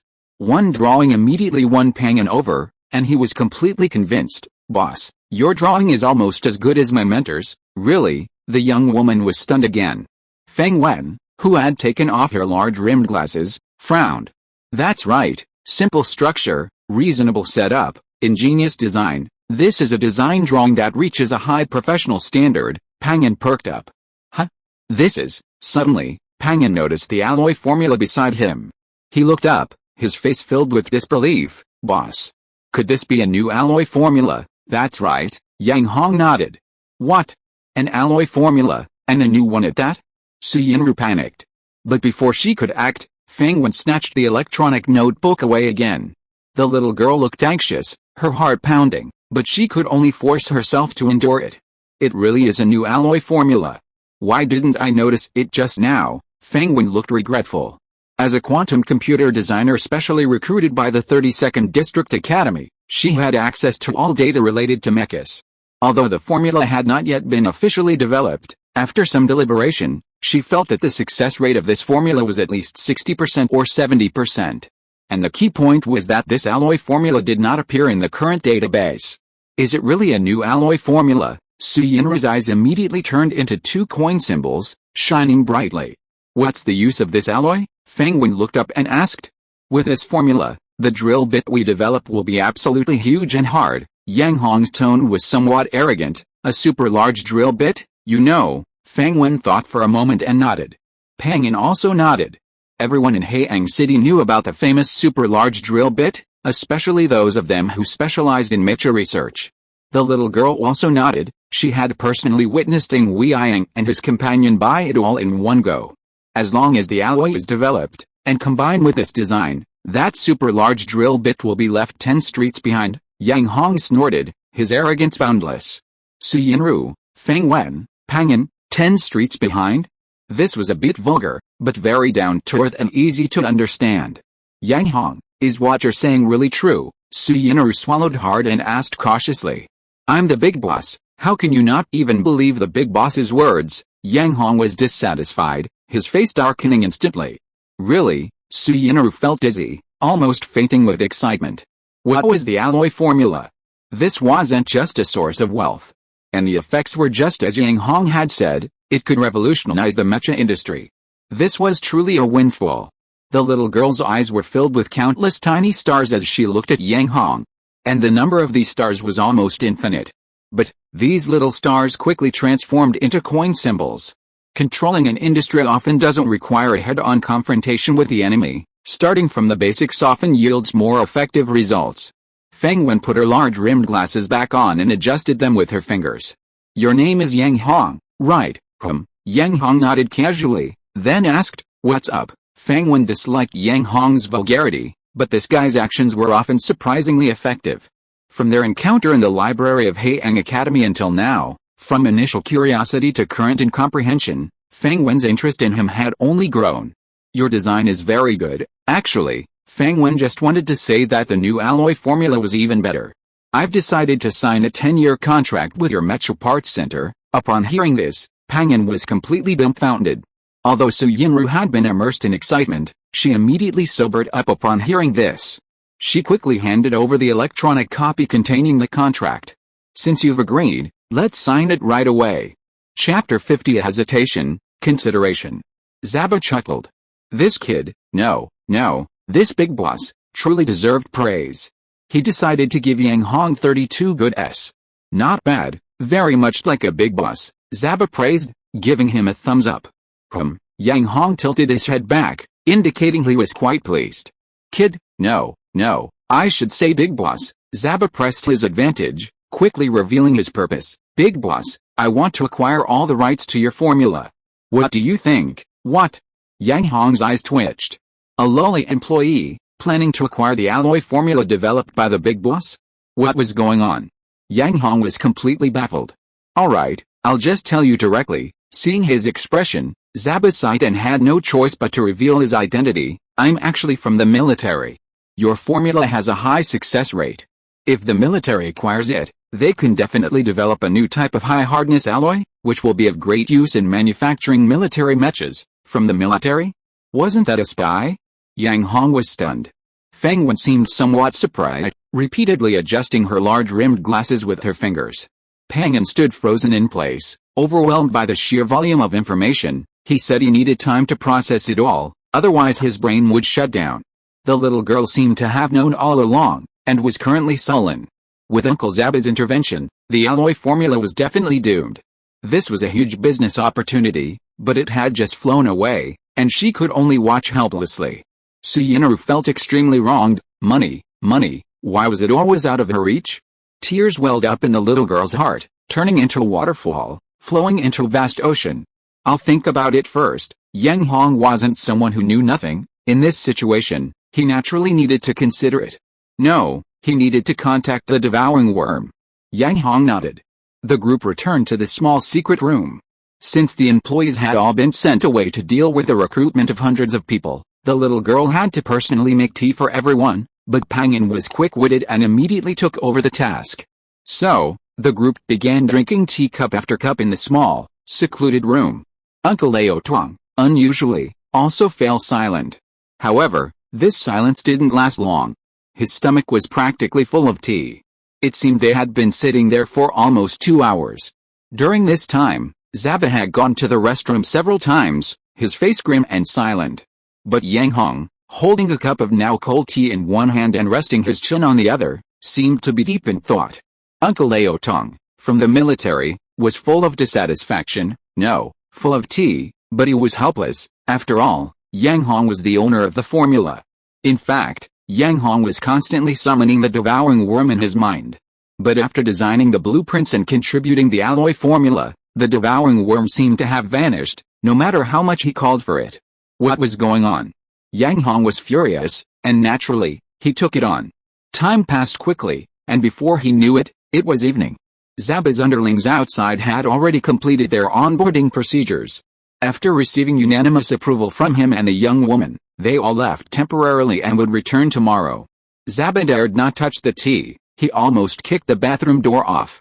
After waiting for several hours, his stomach was growling, but damn it. Yang Hong was still deep in thought. Not only him, but also Su Yinru, Feng Wen, Pang An, and the 2 female employees had their stomachs growling. What was there to consider?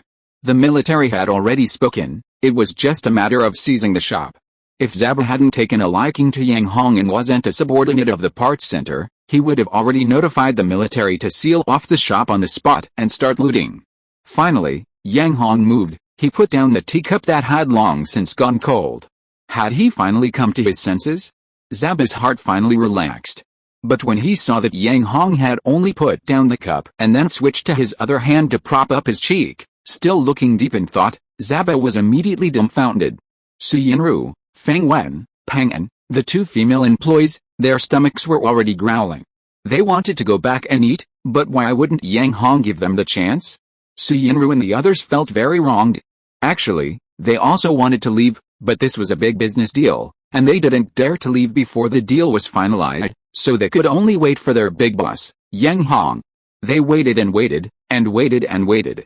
Zaba finally couldn't bear it anymore. His stomach was practically bursting with hunger. Yang Hong, but as soon as he finished speaking, a whooshing sound came from outside the Mecha Parts Center. This is a flying mecha. Zaba, with his extensive knowledge, recognized the mecha model immediately. Yang Hong was also startled awake. What's wrong? What happened? Tap tap tap tap. A series of hurried footsteps grew closer and closer. Bang! The door to the small secret room was pushed open. The person who came in was Lin Ming. At this moment, he was panting heavily, looking completely distraught. What happened? Suyinru asked, frowning. Lin Ming had been sent to Haiyang City by her, a round trip that would take more than 10 hours by car, but only about 10 hours had passed. Why was he rushing back? And in a flying mech? That flying mech cost 100,000 star coins per ride. The little girl clearly wasn't happy. You were just riding a flying mech, Yang Hong asked, seemingly ignoring her. Lin Ming, breathless, nodded, half bent over. Damn it! Yang Hong was furious. He stormed out of the mech parts center. Everyone stared at each other, completely bewildered. By this time, the flying mech had already left, leaving only a small black dot. Yang Hong, seething with anger, hurriedly returned to the small secret room. Speak. Yang Hong grabbed Lin Ming's collar. Was riding in the flying mech comfortable or not? Was it pleasant? Lin Ming was dumbfounded, his back straightening, his breath coming in gasps. Suyinru, Feng Wen, Zaba, Pangan, back in Haiyang City, Yang Hong had long wanted to ride in a flying mech, but the little girl thought 100,000 star coins was too expensive, so he never got to ride one. But in the blink of an eye, Lin Ming was riding a flying mech back to the mech parts center. How could he not be jealous, envious, and resentful? How could he not be filled with resentment? But that didn't seem to be the point. Yang Hong, Suyinru was furious and stepped forward to pull Yang Hong away. Can't you listen properly to what happened? Zaba was both amused and exasperated, wiping away a bead of sweat. They were discussing a big business deal. How could things have changed so drastically in the blink of an eye? He seriously doubted whether the kid was actually pondering or dozing off when he was resting his chin on his hand. Fang Wen adjusted her large-rimmed glasses with her finger. She was almost at a loss for words regarding Yang Hong's behavior. Pangan, on the other hand, was wide-eyed with shock, his mouth almost big enough to fit two fists. Yes, what exactly happened that made you need to come back in an air mech? Yang Hong immediately realized what was going on. But the focus of his question was clearly on the second half of the sentence. End of this chapter. Thank you so much for reading until the end.